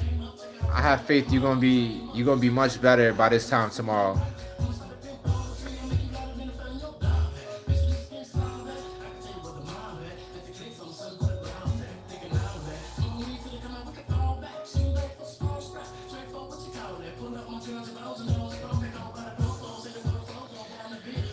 Okay, so nobody's ever had the coitus in a moving car. That's super dangerous. I'm not surprised at all because I feel like if you do the coitus in a moving car, you you didn't make it past that. Like that was that was the last thing you ever did.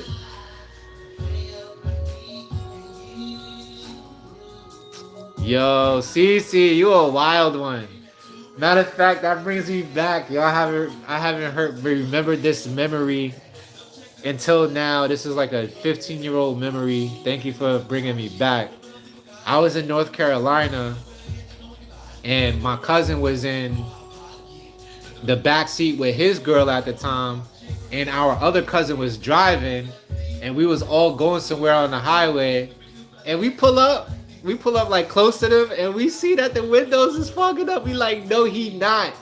My cousin DT triple, we call him triple threat. So TD, nah, said TD.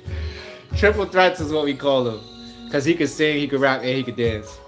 And my other cousin Benji was driving, and yo, they was dead ass having coitus in the back seat while my other cousin was driving. That's the wildest shit I ever seen. Boy, Cece, you a wild one, girl.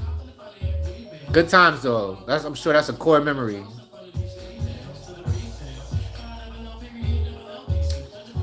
Faith asks, "What is my dream poly life?"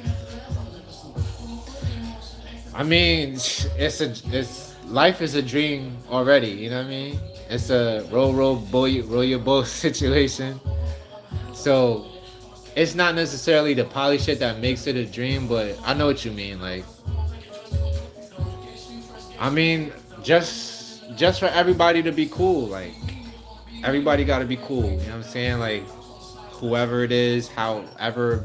Like, I feel like honestly, I don't have the capacity to date more than like 3 or 4 women and like give them everything that I want to give them. You know what I mean? Because one woman takes a lot of energy.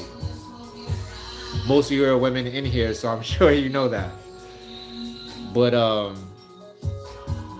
yeah, like let's say I feel like money is always a big factor in relationships because it takes money to travel, it takes money to eat, it takes money to go out and have fun. And most people, especially women, like doing those things.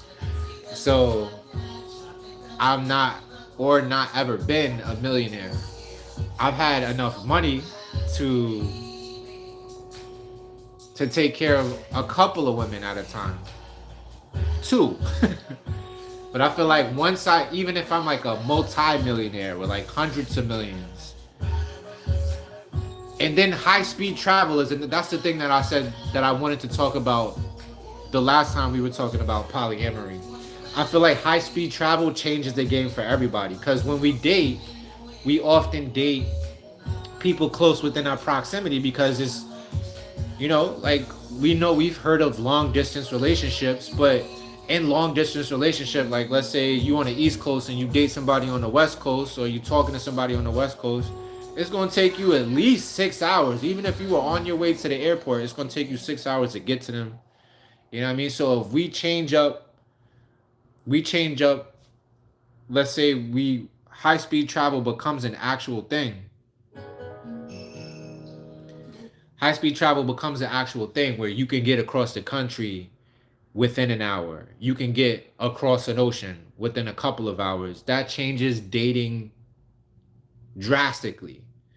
So I always like to fantasize about what it would be like in a high speed travel situation. I feel like much more people would be polyamorous because their dating pool just opened up internationally, as opposed to like just dating people in your local area. So if to answer your question, Faith, that would be my dream poly life is like international, like to have someone to love and to be loved in every state, every country. Like that would be the ideal, most dreamy thing I could think of. But take away that fantasy of high speed travel and everything is, within this country, then just to be able to take care of the women in my life the way I want to would be the most dreamy situation. And I have the skills interpersonally, like in my character, to do that. But with women, it's almost always a question of finances. Like, my health is good. I'm physically capable, My stamina is good. But, like, yo, let's go out to the 5-star restaurant and then, like, go out to this and that and go to this event, like the music festival or whatever. Like, all of that takes bread. Most women, their love language is gift getting. So like you gotta show up with the gifts and all of that. So I always say money, what's the saying? Money can't make you happy, or money, no, they say money isn't everything. And they're right. Money is the only thing. It's always money. It's always a question of money. So I digress. I hope that answers your question, Faith. Turmeric and ginger tea for Mrs. Clayton. That's a good recommendation right there, Mrs. Colger. What? Mrs. Colger and Cece, y'all some troublemakers. Y'all out endangering other people's lives on the highway. And you and him are still cool 20 years later. Yeah, because that's a core ass memory that right there. Y'all couldn't wait. She said right here, right now.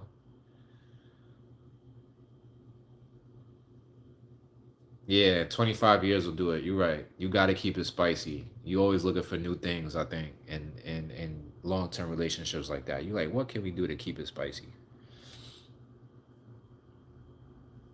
Did I miss a song? I feel like I missed a song. I hit the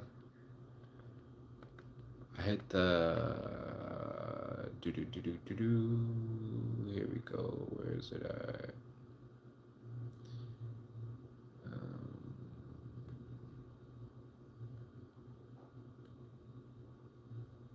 Play It Like Me. I hit it, and then there was one up here. Um, Acid by Ray Barretto. That's the one I missed. I got you, Mrs. Clayton. Acid coming up.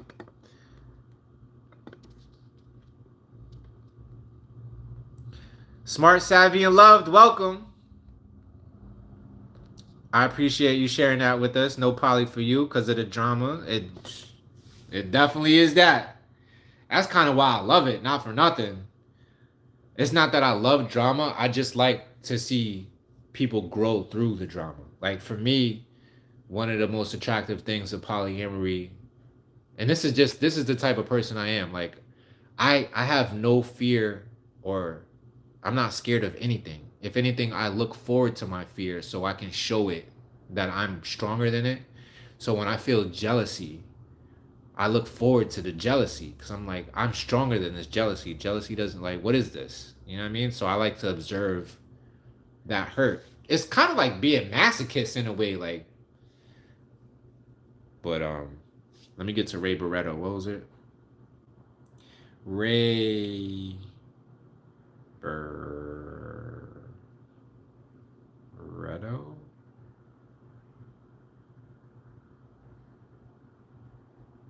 Ray Barretto.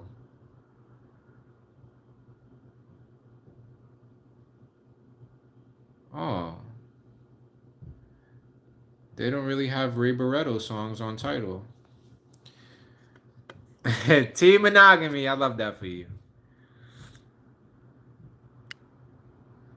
Yes, I love the people who know that they're monogamous. Like, be definitely. I'm not bashing monogamy at all. I just know that it's not for me, and I just gotta be real with myself, as you already know. I'm not for the fake or the play. I'm not, and I'm definitely not for the lies. So I couldn't lie to myself, and therefore I can't lie to anybody else. What was that song? Ray Barretto something?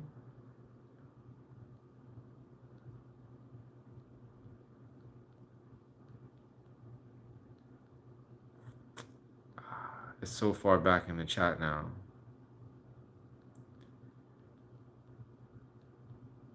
I forgot who suggested that Ray Barretto song and what it was called. But retype it if you're still here. Oh, it was Mrs. Clayton. That's who it was. What Ray Barretto song you was talking about, girl? Polly seems messy to you, Mrs. Colger. It is messy. It's super messy. But it doesn't have to. I mean, even if you go into it with the best intentions, the most communication because one thing about poly is you have to have open communication. That's like a cornerstone of polyamory is open communication, full disclosure, transparency.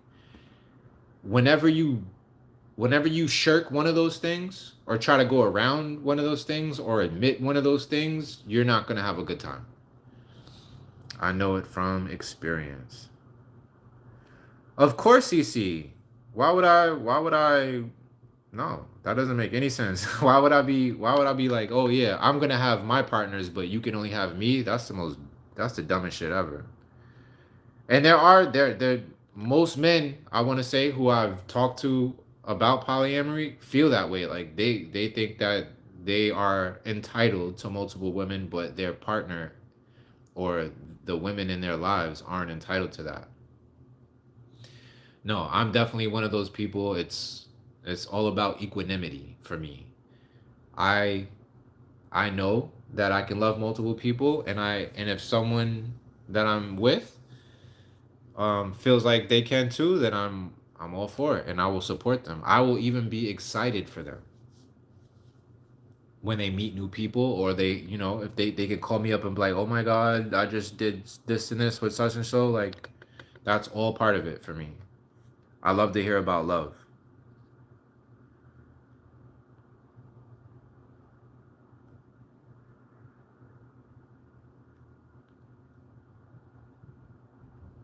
Oh, Samantha, here we go. Samantha was yesterday was such a special day for us. We took Granny and Grandpa to Brookfield Zoo and made so many memories. We laughed, learned, and took so many pictures. That's what's up. Good evening. Good evening.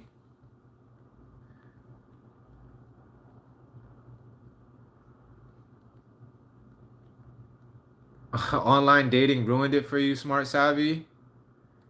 What happened? Tell us a story. Online dating is a new dynamic for humanity in general. I feel like it could be a good thing, but once there's other people's profit involved, they're gonna obfuscate it and they're gonna ruin it. Like they're gonna take the purity out of dating, out of just meeting people.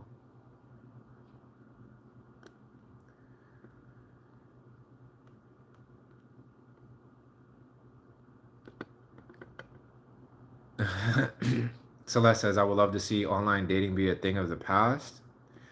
I hear you. I think it could have its pluses. It could have its pluses. But, people are people, yo. It's a sad thing. I think that a majority of people, unfortunately, don't really have integrity. The people that have integrity out here and best intentions and, dare I say, empathy, are very rare. There's not too many of us out here, unfortunately. But that's the same thing with the truth. There's a billion times more lies out in the world than there is truth. But the weight of the truth will always collapse a billion lies. One truth can collapse a billion lies. Do you think that your outlook on money and what you believe women want has an impact on what a woman expects? No, because a woman's expectation would come before what my outlook on money is. Yeah, like if a woman doesn't expect that, then she'll communicate that, and then we golden. Like every relationship. Because since I'm not a millionaire yet, things are communicated, and we move according to what's communicated. Now, have I been duped? Have I had a woman tell me, "Oh yeah, it doesn't matter that you're not rich or whatever. Love is love." And I'm like, "All right, that's what's up. Let's rock." That only lasts but for so long. Especially getting older. Like by the time you're 40, you're expected to be retired. For real. Ah. I hear you. Most people are going to be monogamous, I suppose. Especially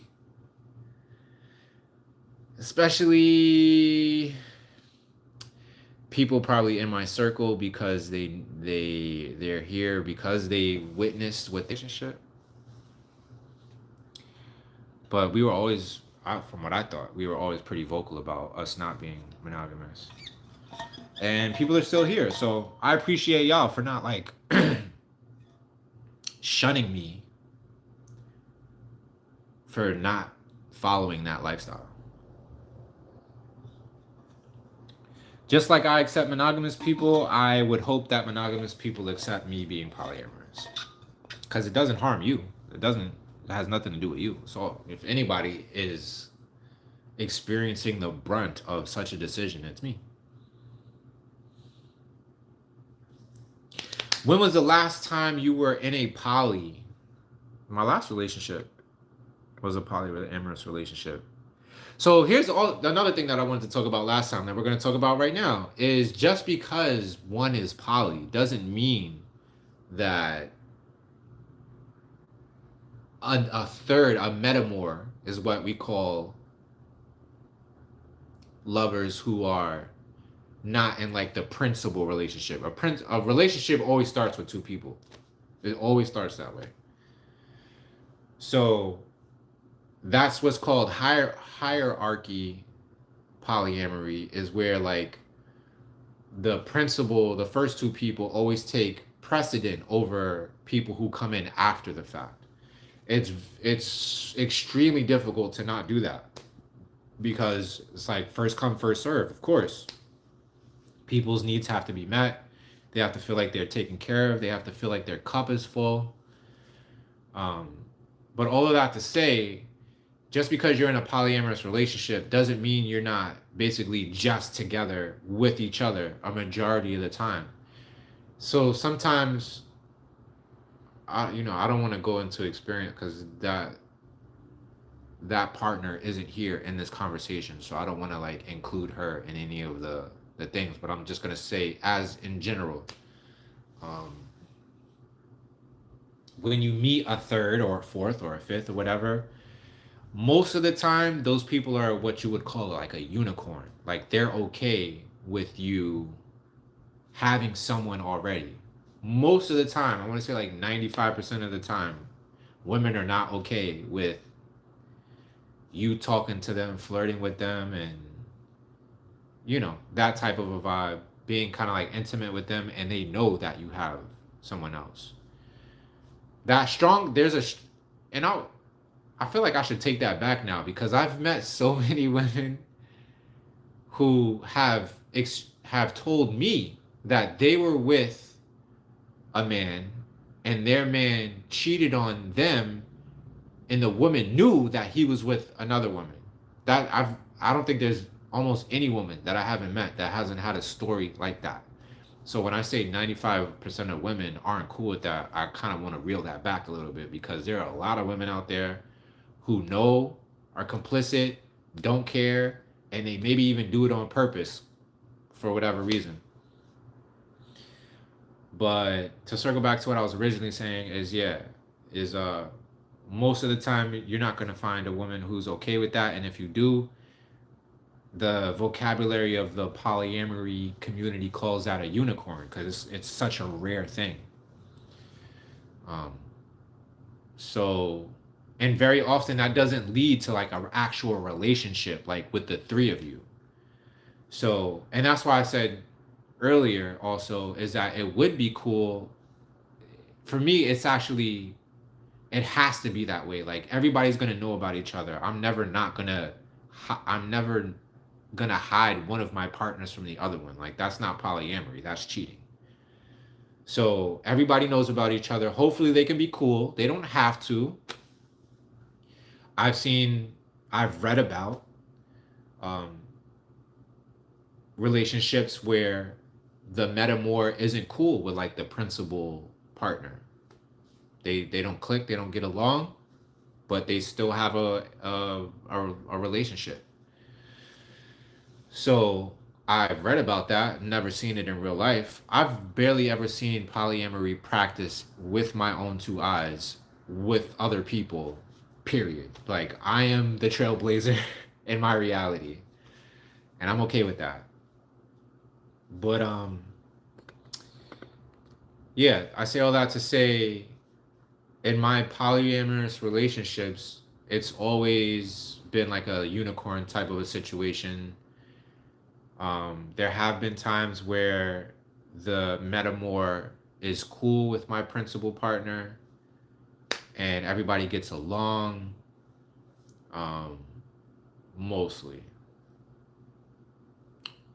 Yeah, I'll digress off of that, because then I'm going to start explaining experiences that I've had. And like I said, those partners aren't here to be present with that conversation, so I'll digress. Oh, acid. There we go. Thank you. Sorry, I'm just catching up to that. Ray Barretto, acid. Where is it? Here it is. Okay. Thank y'all for keeping me on track with that.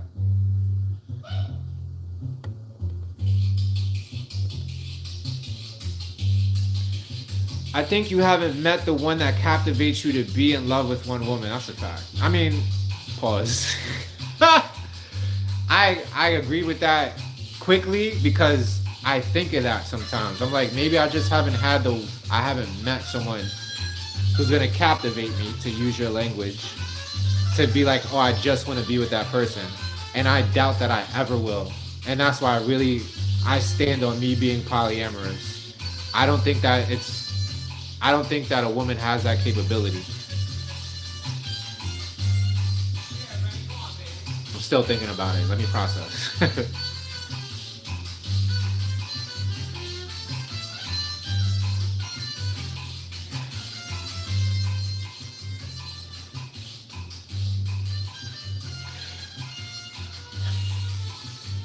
And the reason why I'm so comfortable saying I don't think a woman has that capability is because every time I've met a woman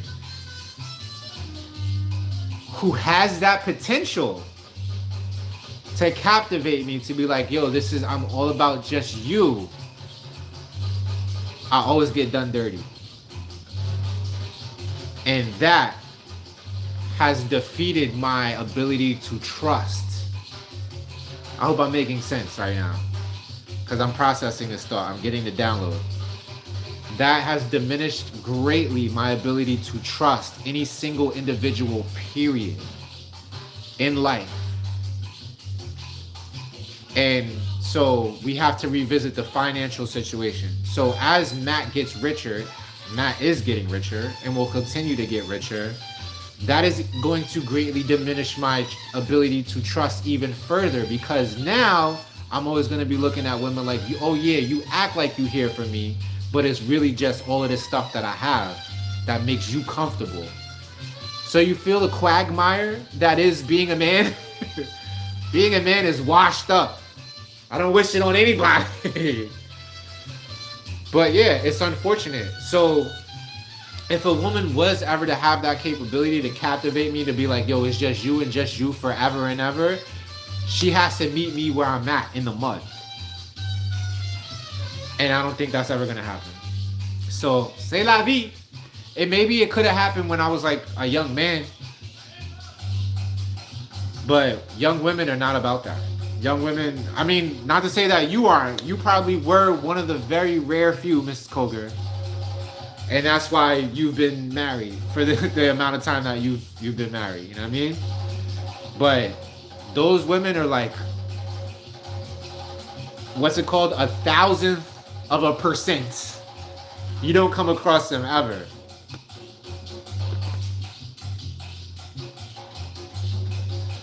Yeah, Cece, you feel me? Like, and that's why I love poly, because it kind of forces the understanding. Like, you have to have open communication. You have to be transparent.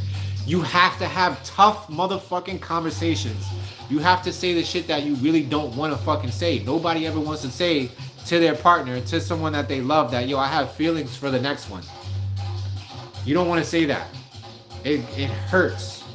But polyamory forces you to have that conversation. And that is what builds trust. When you know somebody came to you with an unpleasant truth, when they could have came to you with a fucking lie or an omission, that's where it's at for me. And that's why I'm polyamorous.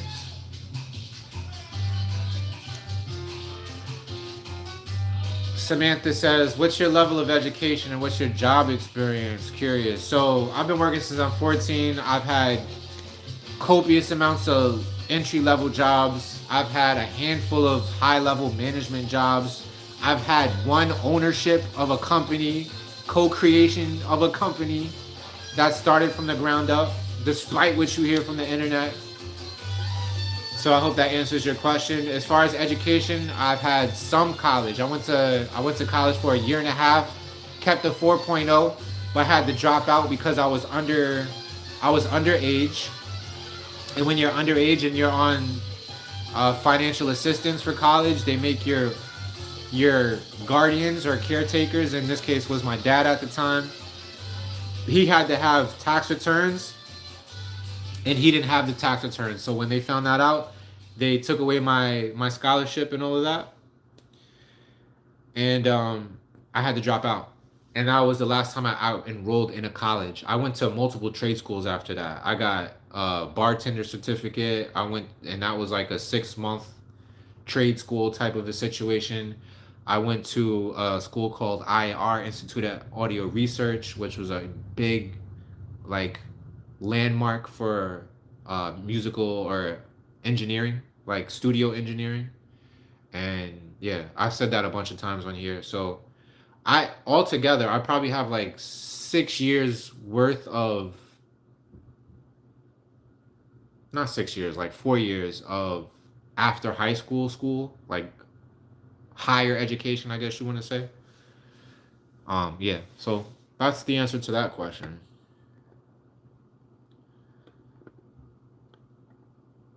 You was almost someone's second wife and kind of regret saying no? Tell us about that. Automatic sheet. My legs support my body. That's a fact. Our legs carry us everywhere, and our feet carry the legs everywhere. Creeps and weirdos. Too much ghosting. Oh, that's because we're talking about online dating here. For me, it must be organic. Absolutely, it's way better when it's organic. Not. Hopefully, there's somebody out there in the online world who has good intentions, who doesn't want to play games, who's actually capable of a real conversation. I feel like I'm one of those. I just for shits and giggles, just to see like what's out there. Facebook offers like a dating within their app, so I just like made a little profile. It's terrible. Like it's terrible. I started conversations with like 2 or 3 people out of like a couple of hundred that I've like, not a couple hundred, I'm bugging. A couple hundred that I've seen, maybe like a dozen that I hit like the little heart, and it doesn't work out. It doesn't work out. And the people who do hit me back, I'm like, is this is your ability to conversate? And I was punching down. Let's just say, because Facebook allows you to just like, yo, I just want to chat, or I just want to be like a friend. Cool, I'm totally fine with that. That's where all relationships start out anyways, just chatting and friendship. I don't know why people be on here talking about, I'm on here looking for a long-term relationship. Where? How you expect to find that? Good luck. But yeah, the women that I've chatted with on there can't hold conversations. They don't know how to use vowels, number one. They only use like the three letter consonants. Like, instead of like, yo, what are you doing, or what are you up to? Instead of typing the whole thing out with the question mark, they put the W, the Y, the A. No punctuation. I'm like, this is where we're at now, 2025. Susana, I'm good. How are you? Welcome to the chat. Wow, we 2 hours deep. Green Eyes 415. What up? What up? What up? Mama Lark. Oh, Chris. I was about to say Christy again. Christy. Um, are you also under CM? There was another handle in here that I thought was you. It was CM something. Oh, what do you think of money now is not what it would be when you met someone? What you think of money now is not what it would be when you met someone. Unseen, I'm lost on that one. Thank you, Happy. I appreciate you accepting me. I accept you. I accept everybody, regardless of what their situation is. Like, that's one thing about me. I may be a unicorn in that circumstance. Is like, I really don't care what financial situation a woman is in. And I almost feel like 95% of men are in agreement with that. We don't care what situation, money situation, women are in. Where I do think a conversation needs to be had is like, once you're crossing over that threshold from being in like a fun relationship to a serious relationship, a long-term relationship, you should maybe want to talk about debt. Like, if somebody's coming into the relationship with like dozens of thousands of dollars in debt, you may want to have a conversation about that, just because, unfortunately, don't kill me. I feel like sometimes women will cohabitate for relief in that. Like, that is one of the driving factors in them choosing a man, is like, how much can this man help me out with my debt? Unfortunate, but it's been my experience. Faith says, oh, okay, I'm thinking that poly means everyone lives in that same house. No, absolutely not. You don't have to live in the same house. Not at all. And also, another thing that should be said about polyamory is it doesn't always have to be sexual. It doesn't like. So in monogamous relationships, a lot of times what happens is the two people in the relationship get this weird sense of ownership and don't want the other to have friends of the opposite sex. I've seen this talked about ad nauseum on the fucking internet.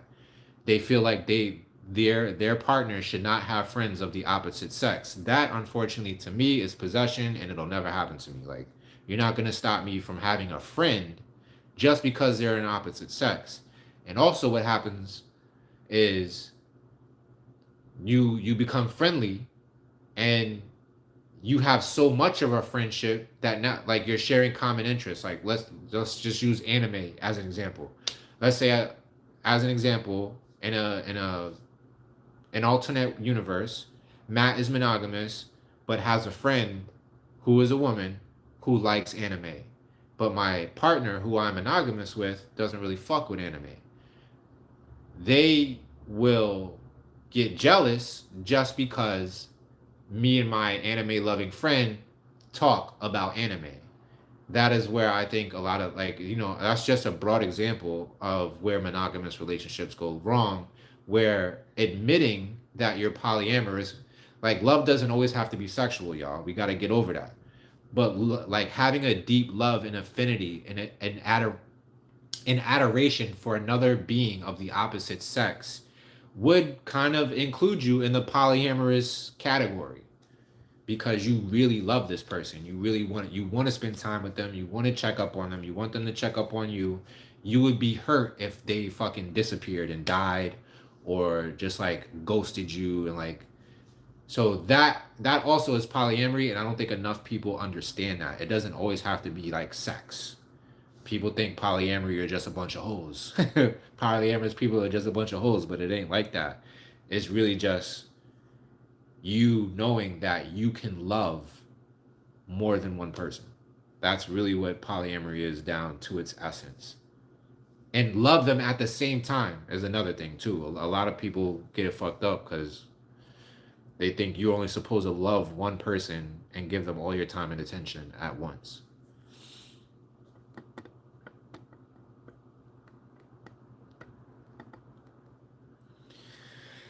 Tierra Lean, what's good? You're asking if I'm poly now. Always been poly. Been poly since birth. No. Can't probably say. I don't know if a baby would qualify as polyamorous. Maybe they probably do, but yeah, ever since in my adult life, I've always been polyamorous and always known it, and I've always used the language of a polyamorous person. Way before I even knew the term polyamory, I was explaining to women who I date that I'm going to date other women, and you are open. You're invited to know about them, and hopefully you can accept that.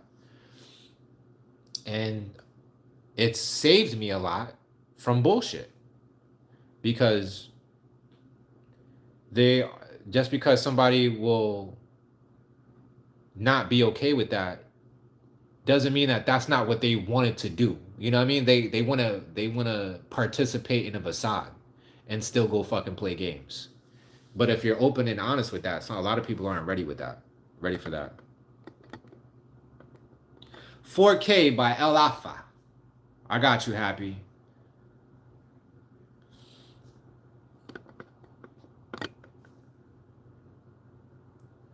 Alfa.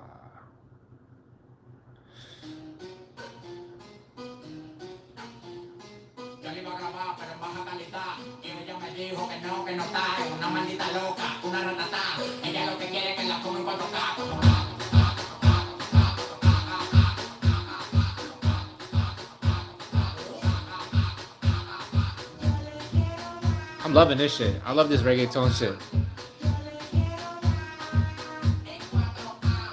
Vibrant Liz says, when I hear poly, I think of Polynesian people. That's funny.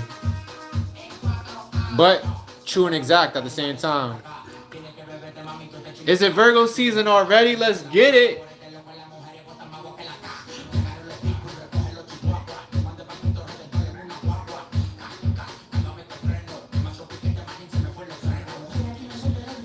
Robbie says, I'm not poly, but my aunt and uncle have always been so knowing what it was and how it works.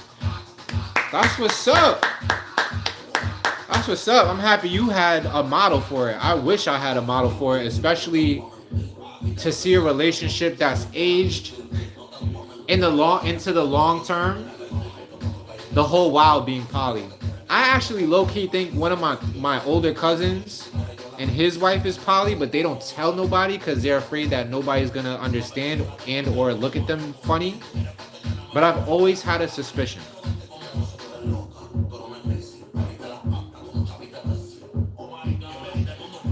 Do I currently have thoughts of money and what women expect? I know you said money isn't everything, but it's the only thing.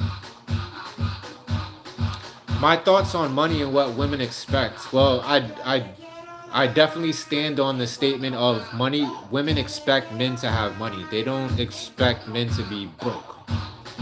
That's one statement I can stand on. I would even dare to take it further to say that most women maybe not expect, but desire a man to have a lot of money.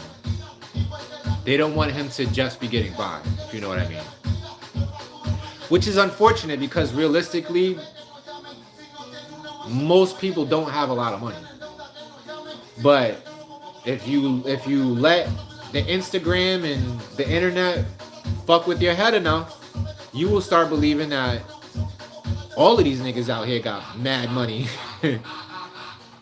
And then therefore that will skew your idea of what a real man is. And I feel sorry for those women. Because best believe if a man comes into a relationship with a lot of money, he's never really gonna. I can't speak for all men, but I will say that most men, if you come into a relationship without your own, if you don't have a lot of money and he has a lot of money, in his mind, you're thinking he's thinking that a majority of the reason why you want him is just for the things that he can provide for you. Lisa Ling had a good episode on Polly. I don't even know who Lisa Ling is. I gotta check that out.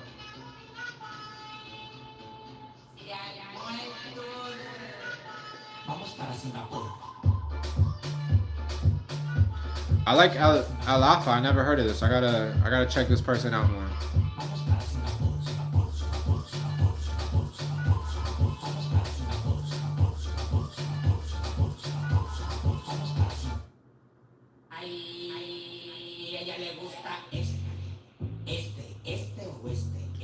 Yo, he's got a Naruto headband on. Yeah, I love artists who don't be taking themselves too seriously like that. Who be out here just fucking having fun, yo. I love that shit. Bohemian Goddess in the house. Good to see you, family. I'm happy you made it. We already been live for 2 hours and 17 minutes with no signs of slowing down. I haven't even thought about stopping this live yet. We've been having a good poly conversation for the past 10 or 15 minutes. So, if you want to jump in, definitely jump in and share your thoughts. If you want to steer the conversation elsewhere, I'm open to that.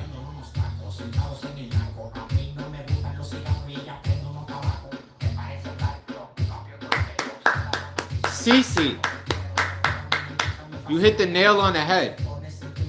You hit the nail on the head, Cece.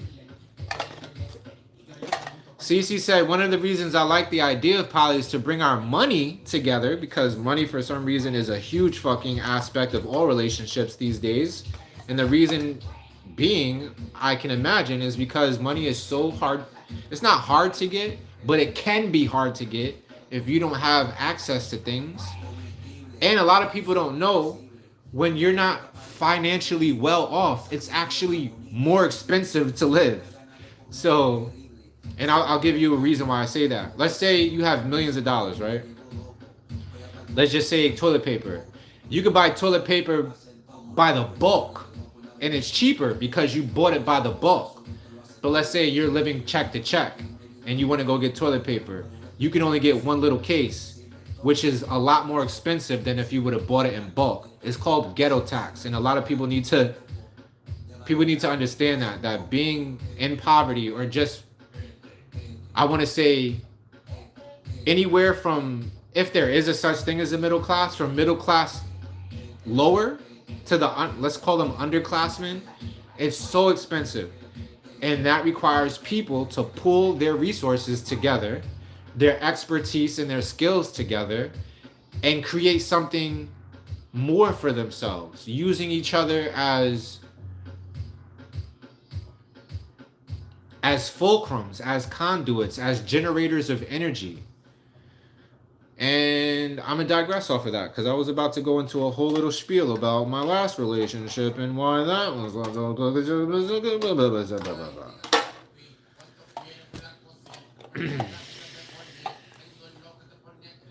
The original Bohemian Goddess. Get it right.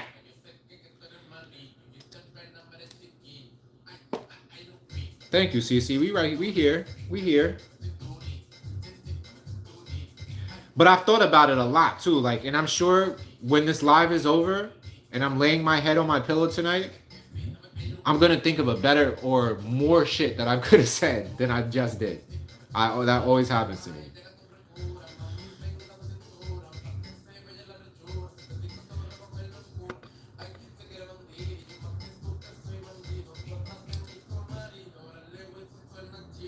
Bohemian Goddess said X spoke of adding to the relationship, but he was a narcissist. Well, I'm glad that you knew that. I'm sure you shut that shit down. I don't recommend anybody being with a narcissist. Now that I know exactly what a narcissist is and what it looks like and what their behaviors are, it's unfortunate, man. But from the one book that I read about it, it said that it's uncurable. It's an uncurable disorder, so the only thing you can do is run. So, I mean, I don't want to believe that though. I want to say that I want to believe that everybody can change. The only constant that exists is change. So if somebody actually does the work in introspection, it admits that they have some aberrant behavior, that they can take the steps that they need to stop engaging in that aberrant behavior. But the thing that makes a narcissist is they lack that ability to introspect and admit any fault in anything or any accountability in anything. So that's why they say it's uncurable.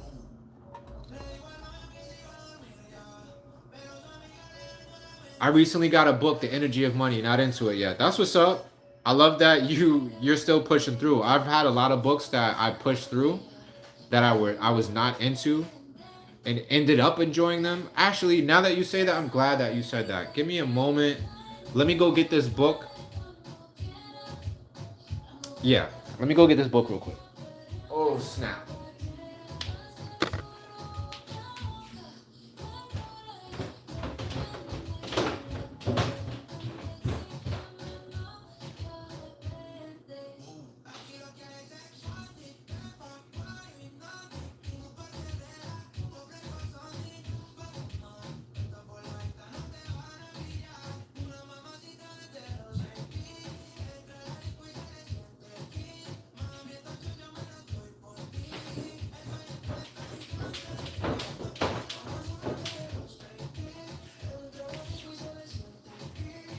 All right, boom.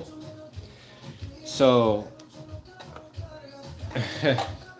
Vibrant Liz says, I recently got a book, The Energy of Money, and she's not into it yet.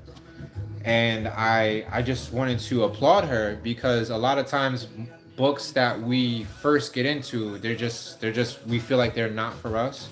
But if you push through long enough, just like with relationships, if you push through the pain, you often get something of value. So I do hope that you gain something from value. And if if you're halfway through the book and it's still not clicking with you, then definitely put it up back on the shelf or give it to somebody. And that's why I went upstairs to get this book. As you know, I was helping my aunt move out of her crib. She's been there for 40 years. She has copious amounts of books that I went through. And I picked this one because it called out to me. It's called Having It All by this woman named Helen Gurley Brown. I have no idea who she was. But the book is pretty old. I love old books. So I picked it up and I said I'm going to keep it and I'm going to start reading it. And I started reading it. And first I went to research who Helen Gurley Brown is. And basically, when was this book written?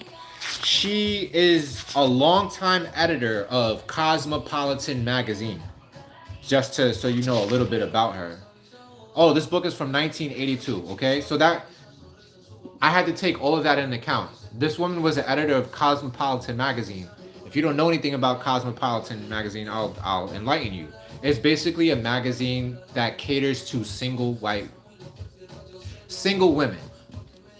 Single Sex in the City-ish types of women.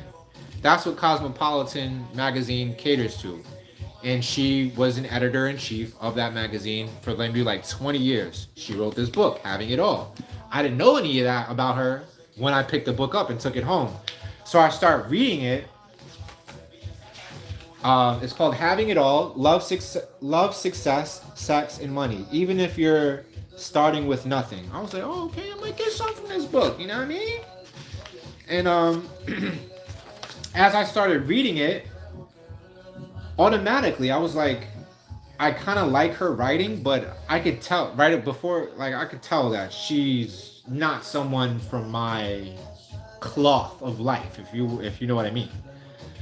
And yeah, so I read the whole first chapter, and the part that I liked was in the very first chapter, she's asking, "Who are you?" And you know, I'm all about that question. I ask myself that ad nauseum. Who the fuck am I? And that's why I'm so solid on who I am, because I'm always asking myself. So, in the very first chapter, she's talking about something called a mouse burger. And then she poses all these questions. There's 17 of them, I'm pretty good. 17 questions, how to tell if you're a mouse burger. And basically, let me read one to you. You're smart. You may not be an intellectual or a scholar, but you are street smart, like a little forest animal. You are quick and adaptable. You know things. You have what people call good common sense, and because it's so natural for you, you think everybody has it.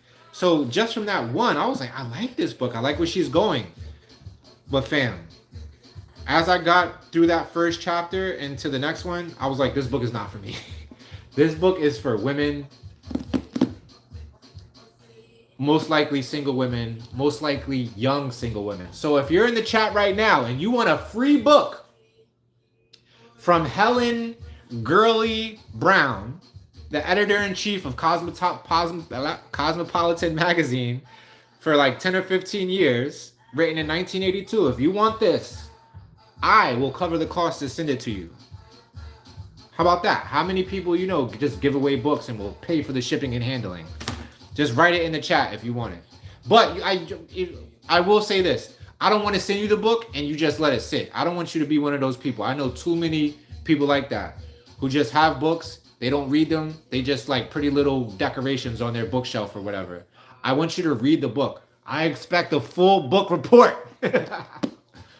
I expect don't go to Chat GPT and be like, yo, book report this for me, all right? I want a book report in your words if I have to pay for shipping and handling. Now, if you want the book and you don't want to give me the book report, then you pay shipping and handling and it'll be all yours, all right?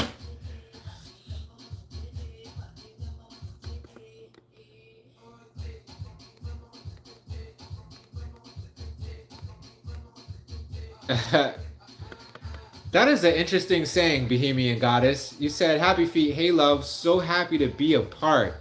And I think I understand what you mean, because you're not saying like happy to be together because we're not actually together. We are together in a sense, but still apart. And so you're acknowledging that, and I think that's pretty dope. And that's why I fuck with you, Bohemian.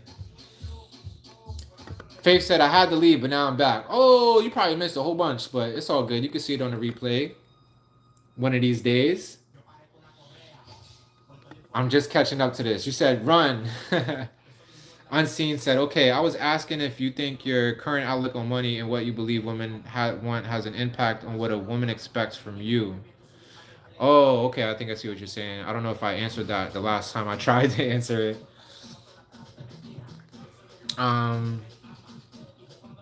Yeah, but I think my answer is still the same, because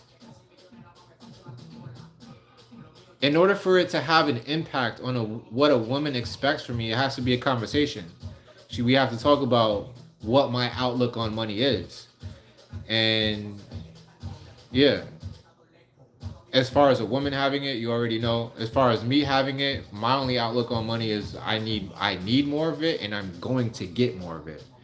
So how does that affect what I think she expects from me? I think I'm hearing you correctly. I think I'm extrapolating from what you're asking.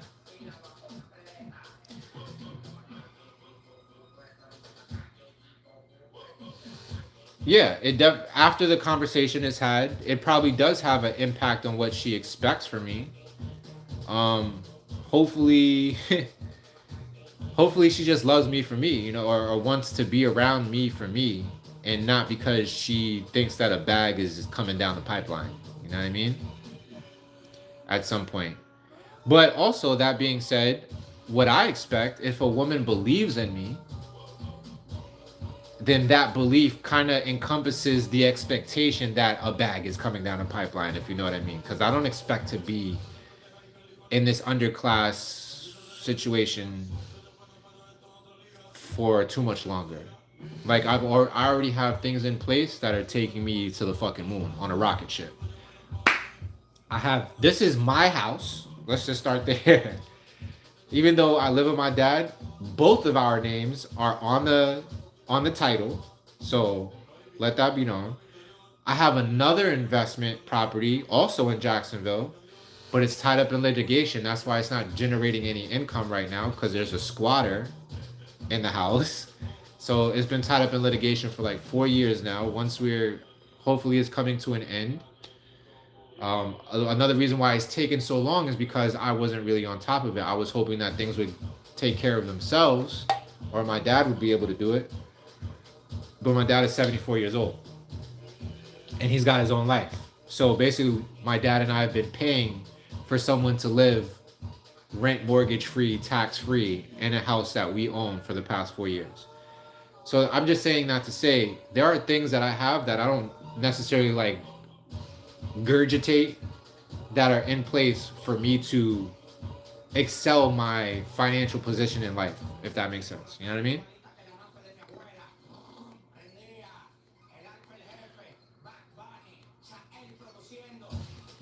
Uh, Vibrant List says, I also got Financially Lit by Janice Torres. Talks about protecting yourself from financial abuse, plus love her podcast. Okay, thank you for the suggestion. Financially Lit. I'm going to check that out.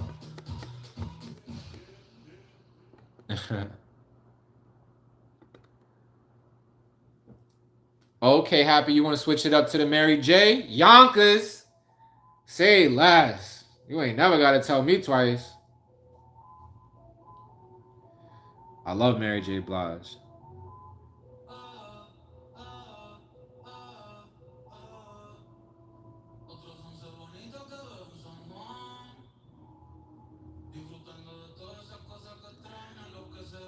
Why is it not coming out? I know I'm spelling it correctly.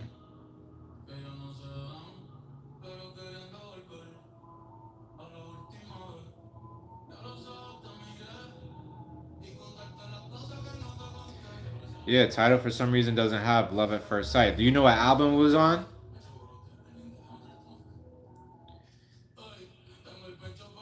Let's talk about real love while we try to find that song. Mary's been aging like fine wine too, boy.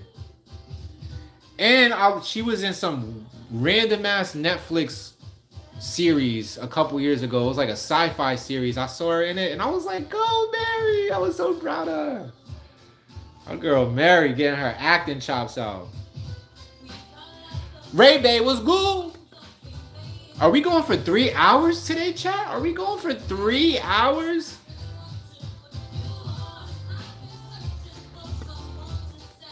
So like how you move in your energy is what presented to women, is what's presented, kind of like a scent. So what you think and believe is received by a person without conversation. Okay, I agree with that.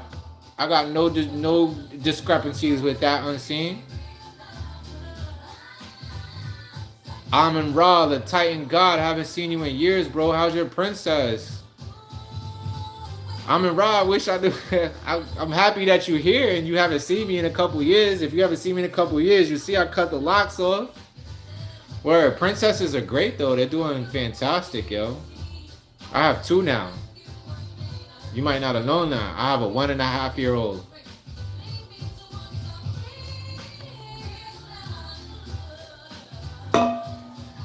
But yeah, good to see you, man.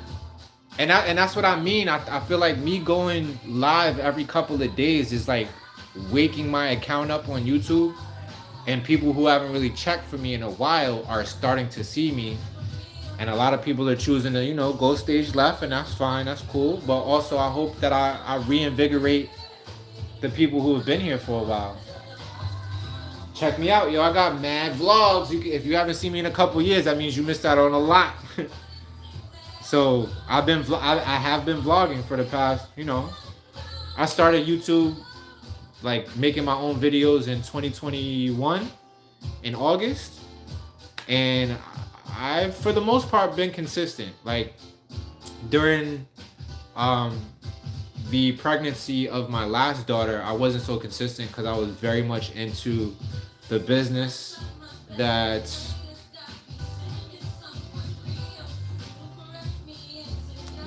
I was taking care of, and taking care of my significant other at the time. So YouTube was kind of like on the back burner. But I'm back now. I do these lives every 2 days, every even day. And yeah, I'm here, man. We do Q&As. We talk about whatever the fuck. We chill. We listen to music. When people donate, like if you see right now, I got like $25 in super chats. Every $20 pays for another live, which means we get to vibe out and listen to music instead of me trying to play the music very quietly so I don't get copyright stricken. Oh yeah, let me keep that off the camera. We're not supposed to put that stuff on the camera. But it's about that time. It's about time. I've had a day. I've had a day. Y'all, if y'all just joining us, still spitting bars, of course. The bars don't ever go anywhere.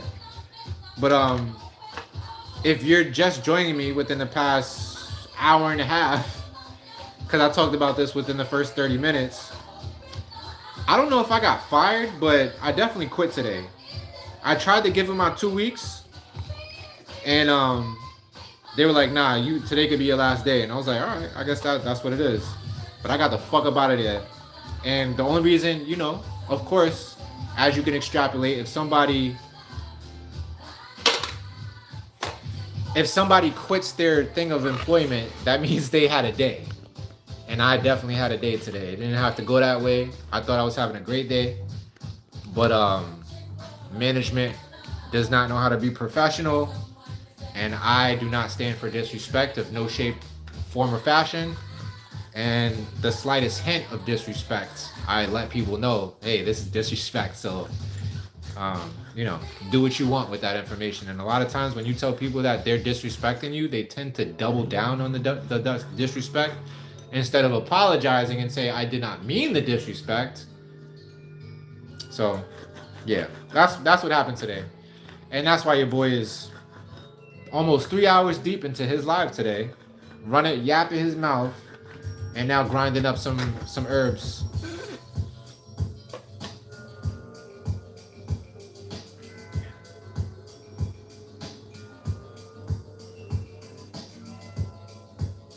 Oh, I didn't even know Mary J. Blige had a song with Lauryn Hill.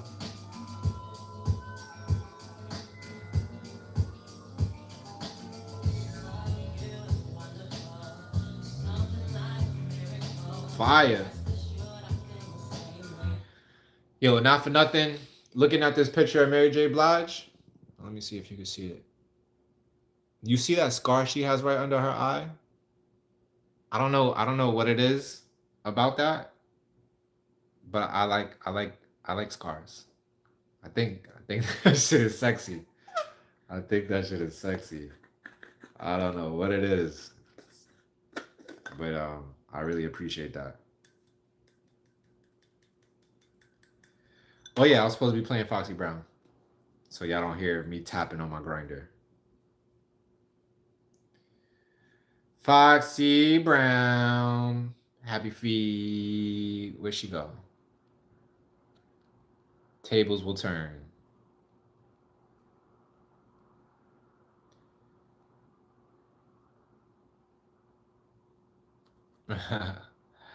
I missed what you were talking about, Bohemian Goddess. But yeah, I got it. Oh man, Foxy Brown. Oh, dang. I used to have this poster on my wall. I had this poster in like a 4 feet poster. Fam, when I tell you I had it bad for Foxy. Oh yeah, so what were we doing? Tables will turn, right. Foxy Brown. Tables will turn. Oh, I remember this song. I didn't even know this song was called Tables Will Turn. Baby Shan. Bed-Stuy.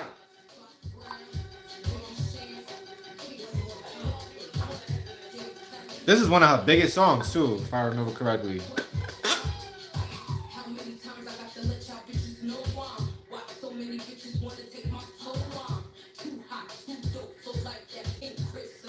Oh yeah, Faith, you missed that. You missed me talking about the job. How that shit went down today. It's all good. I'm not sad about it at all because I low key despise that job. I felt like it was killing my spirit. Number one, because it was crimes against humanity. I felt like I was complicit in poisoning people because that kitchen was so dirty and so many people came in that door to eat. So many people come through the drive-through to eat. They feeding their kids. And I'm telling you, like, you might as well have been eating off the floor. That kitchen was so dirty. The things we do to get a bag. Am I right? Amin Ross said, I recently moved out of America. I like that. The America with the triple Ks with my family. That scarf ain't. Oh, that scarf came from Casey? Say word. I forgot that they was in a relationship. But Casey definitely, he got issues, fam. I remember seeing that video. I don't remember if it was him and JoJo, but they was performing somewhere and JoJo and Casey fell out. Straight fell out middle of the song. That's how drunk they was. I was like, yo, if you can't stay sober for a fucking a performance, I could only imagine what your private life is like. But thanks for putting me on. I did not know that. I just know Mary J is from Yonkers and shit happens in Yonkers. Shit definitely happens. Play Faith by Love Song. Okay, Love Song Desmond. Yes, sir. We gonna get him on that playlist tonight. That's our young bull right there. Homemade, homegrown. I love how you go hard for your son, Mrs. Clayton. I know my moms would do the same for me if she was here. She'd be like, play my baby music.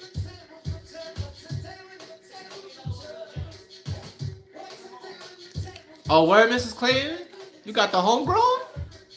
It's funny how before I even read that, I said your son is homegrown. Like, he's a homegrown artist.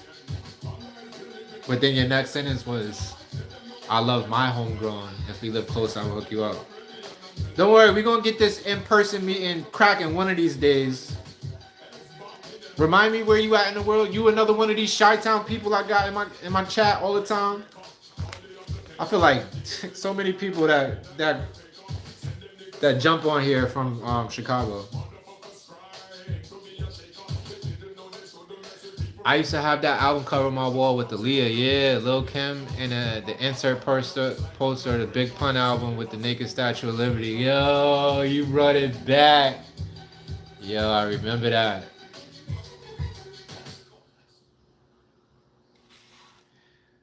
All right.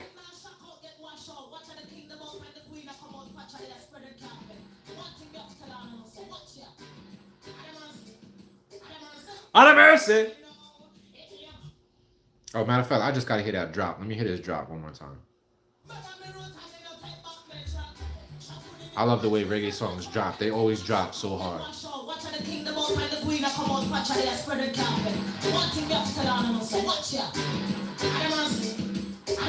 Wait till the bass drop.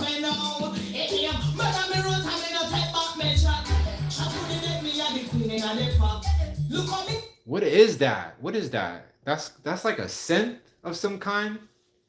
Woo woo woo woo woo woo woo woo woo. That's like an 808 or something. Maybe an 807 or something. Okay, Happy, you in your Yonkers bag. Even though Eva's from Philly, pause.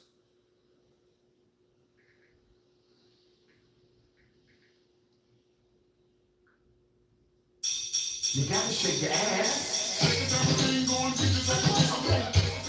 I'm so happy that Eve is making a resurgence. She coming back out because I was wondering where she was at. She married some Saudi Arabian dude, I think. Like a prince or something like that.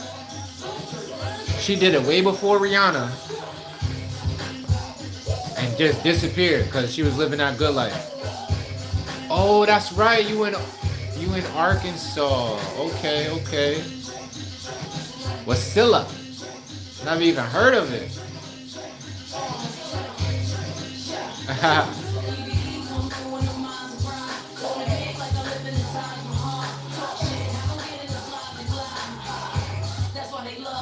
Yeah.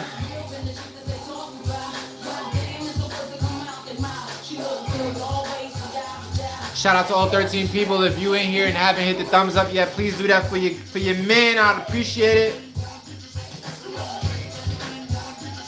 Matter of fact, while we do that, let me get you another casual Japanese phrase for today. I'm about to teach you how to say by the way. By the way in Japanese is, oh wow, I forgot how to say it. Shinamini. Shinamini. Shinamini. Shinamini. Gomenasai. Gomenasai is sorry. Or gomen. Yeah, gomenasai is sorry. Or just gomen. But if you want to say by the way in Japanese, which is an essential Japanese phrase, they say it a lot. They say shinami. Shinamini. Shinamini. Shinamini. That's by the way in Japanese. Yeah, she does live that soft life now. I'm proud of her. She found the one to do it. She found a Saudi Arabian dude who has money for the last few centuries. And he said, you don't never have to get on a mic or stage again, girlfriend. And she said, okay.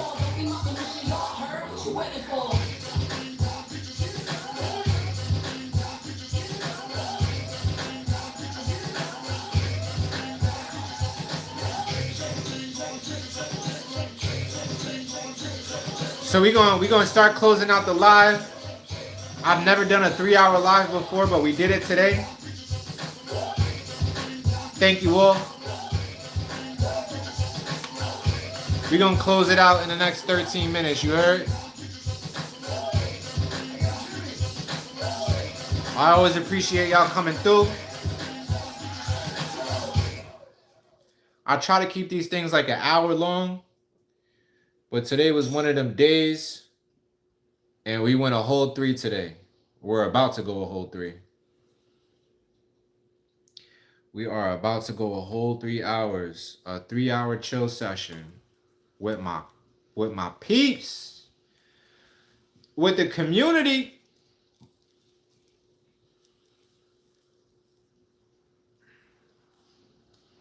Smart Savvy, I hope I see you in a couple days. If not, take care of yourself.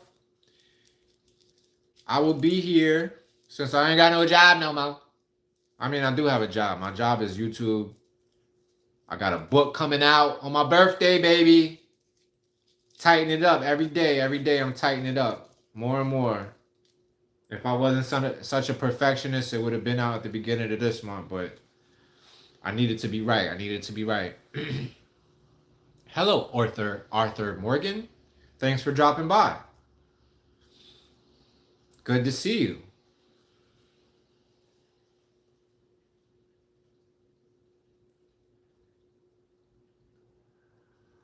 Oh, right. Oh, Alaska. See, I was gonna, when I first read it, I was gonna be like, yo, that's Alaska, isn't it? But then AK, if AK is Alaska, what's Arkansas?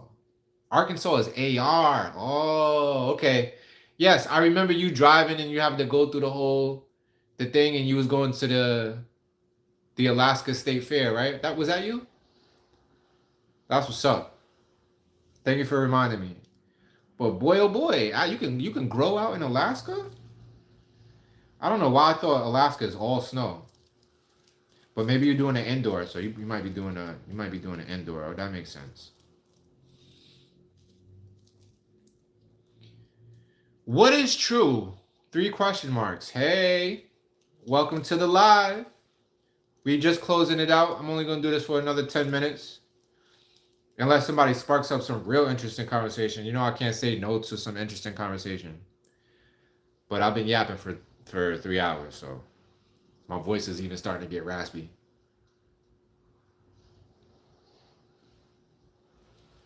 So what if men's outlooks is what sets a woman's expectations unknowingly? That's a deep question.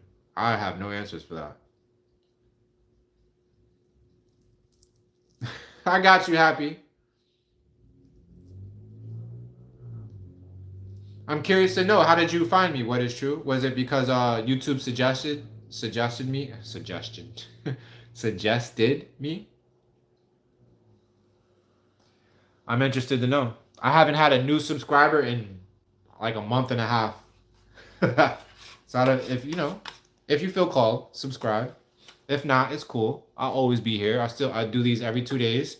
I do casual Japanese phrases on these lives. I usually read some good news, and there's some other shenanigans that we get into. Hi, Solera Violi, what's up? That's what's up. Thank you for being here. What is true? Appreciate that. Definitely check out the other videos so you can see what I'm about. I'm pretty much a lifestyle vlogger right now. My life is the source of my content. I often talk about parenthood. I often talk about artistry and putting yourself out there, putting your artist first. Yeah. I have a book coming out. But yeah, I put everything out there. I wear my heart on my sleeve, or my heart on my face actually. And yeah, I'm an open book. You can ask me to talk about anything. Let me just go up and see what's the last. That was oh right, Miss Clayton, that was another girl from Alaska, and I remember saying that there was a couple people from Alaska up here. Okay, that's what's up.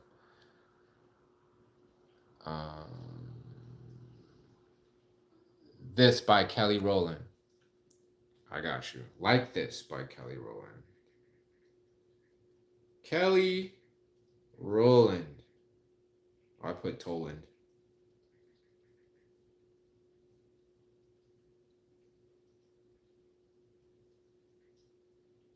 There it is.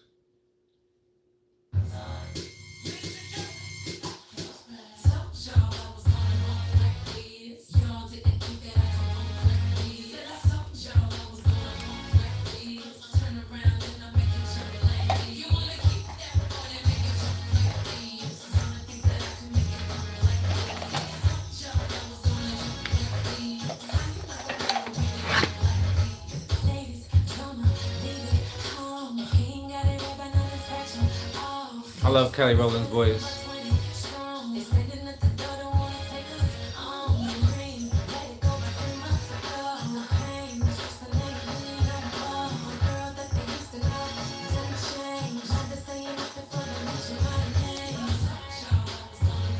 Vibrant Liz asks, what's one thing from the past you wish they bring back?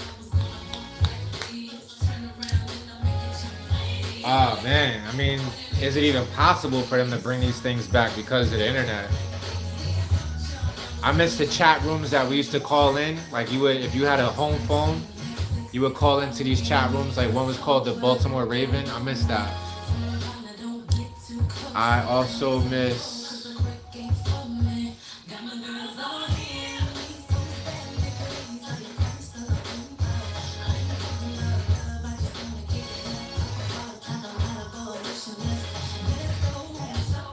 I miss the golden era of fucking R&B and hip hop, like late 90s, mid to late 90s music. Just the feel of the world was so much different. Like we knew something big was about to happen, and so we were just like relishing in that energy. And now everything is here, and we have everything at our literal fingertips. So things are forever changed. I wish they'd bring back real food. You know, I feel like so much food now is processed and not even really food. They just package it and make it look like food, and so people eat it, but it's not like actual food that we should be eating. So I miss that. I miss the access to like healthy food. I miss those fucking those recycle machines that used to go put the plastic bottles or your like your cans in, and the machine would give you like a nickel for every fucking thing you recycled. I miss those, man. They took them away from us. I don't know why they did that.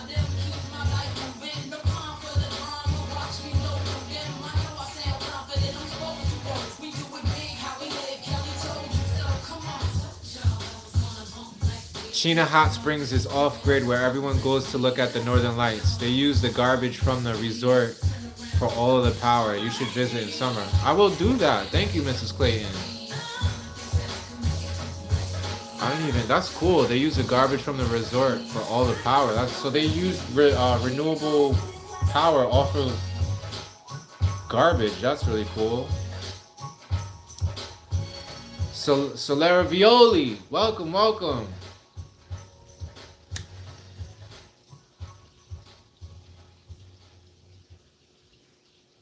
My herb bag. Yeah, this is what I keep it all in. This is where all my tools are. It's really meant for like going shopping. Just Chastity, welcome, welcome. What's up?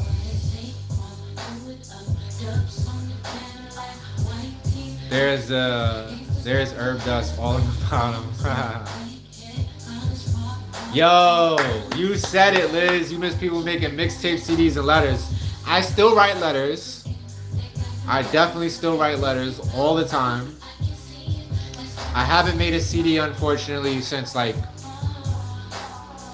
2006. I want to say it was the last CD I ever made, unfortunately. But I definitely still make playlists. But those were the days, man. Those are the good fucking days. I miss LimeWire, man. Like, I want the artist to get paid, of course, but I also miss downloading the music and having it to play it whenever I want. This streaming shit is for the birds. I think that one's organic, too.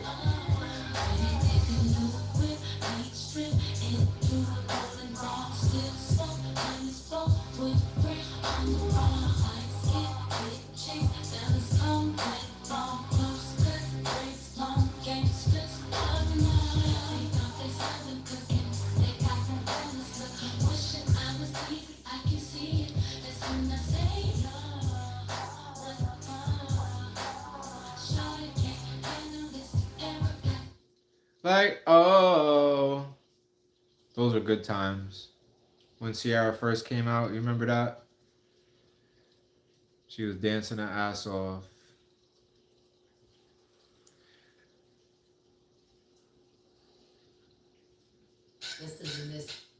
All right, so this is gonna be our last song of the night, requested by the Queen, Happy Feet. And then we're going to end it with a prayer, and that'll be that. And the last phrase I have for you tonight is, what did you do on the weekend in Japanese? You ready? Shumatsu nani shita. Shumatsu nani shita. Shumatsu nani shita. That's how you say, what did you do over the weekend? Shumatsu nani shita?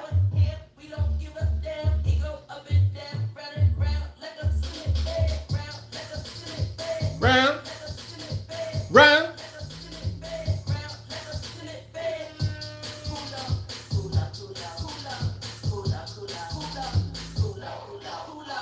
You know that dance that they be doing like that, but they do it like they do it on their sides.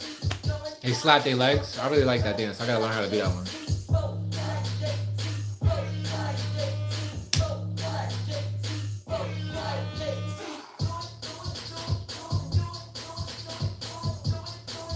Ha! I love this song. Let's get it, get it. Cool off, cool off.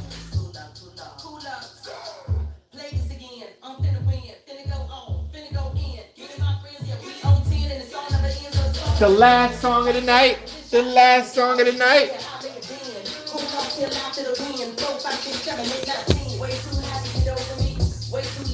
under my skin. On the DJ, go hit that spin. I'ma play this again and again and again. Pull up, Cool up. pull up. Pull up, pull up, pull up, pull up, pull up, pull up, pull up, pull up, pull up, pull up.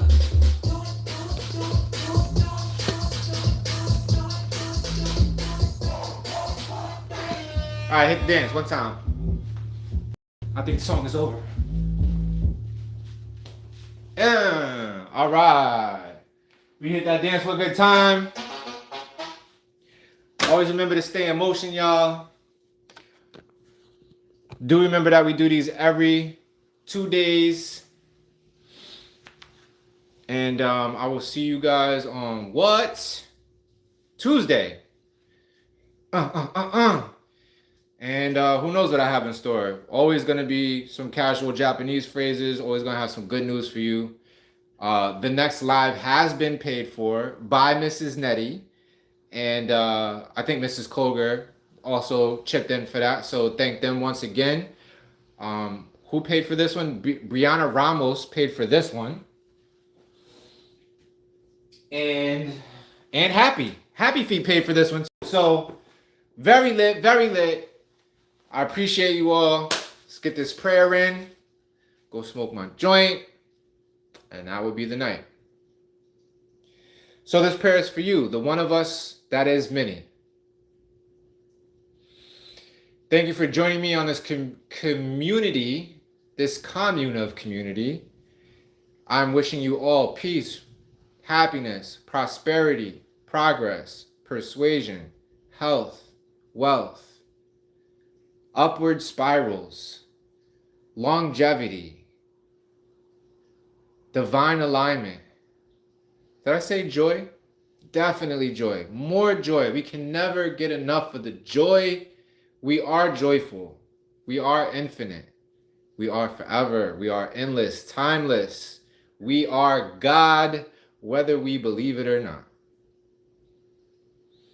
And with that, I bid you adieu. Ashe, Aho, Amen. Peace.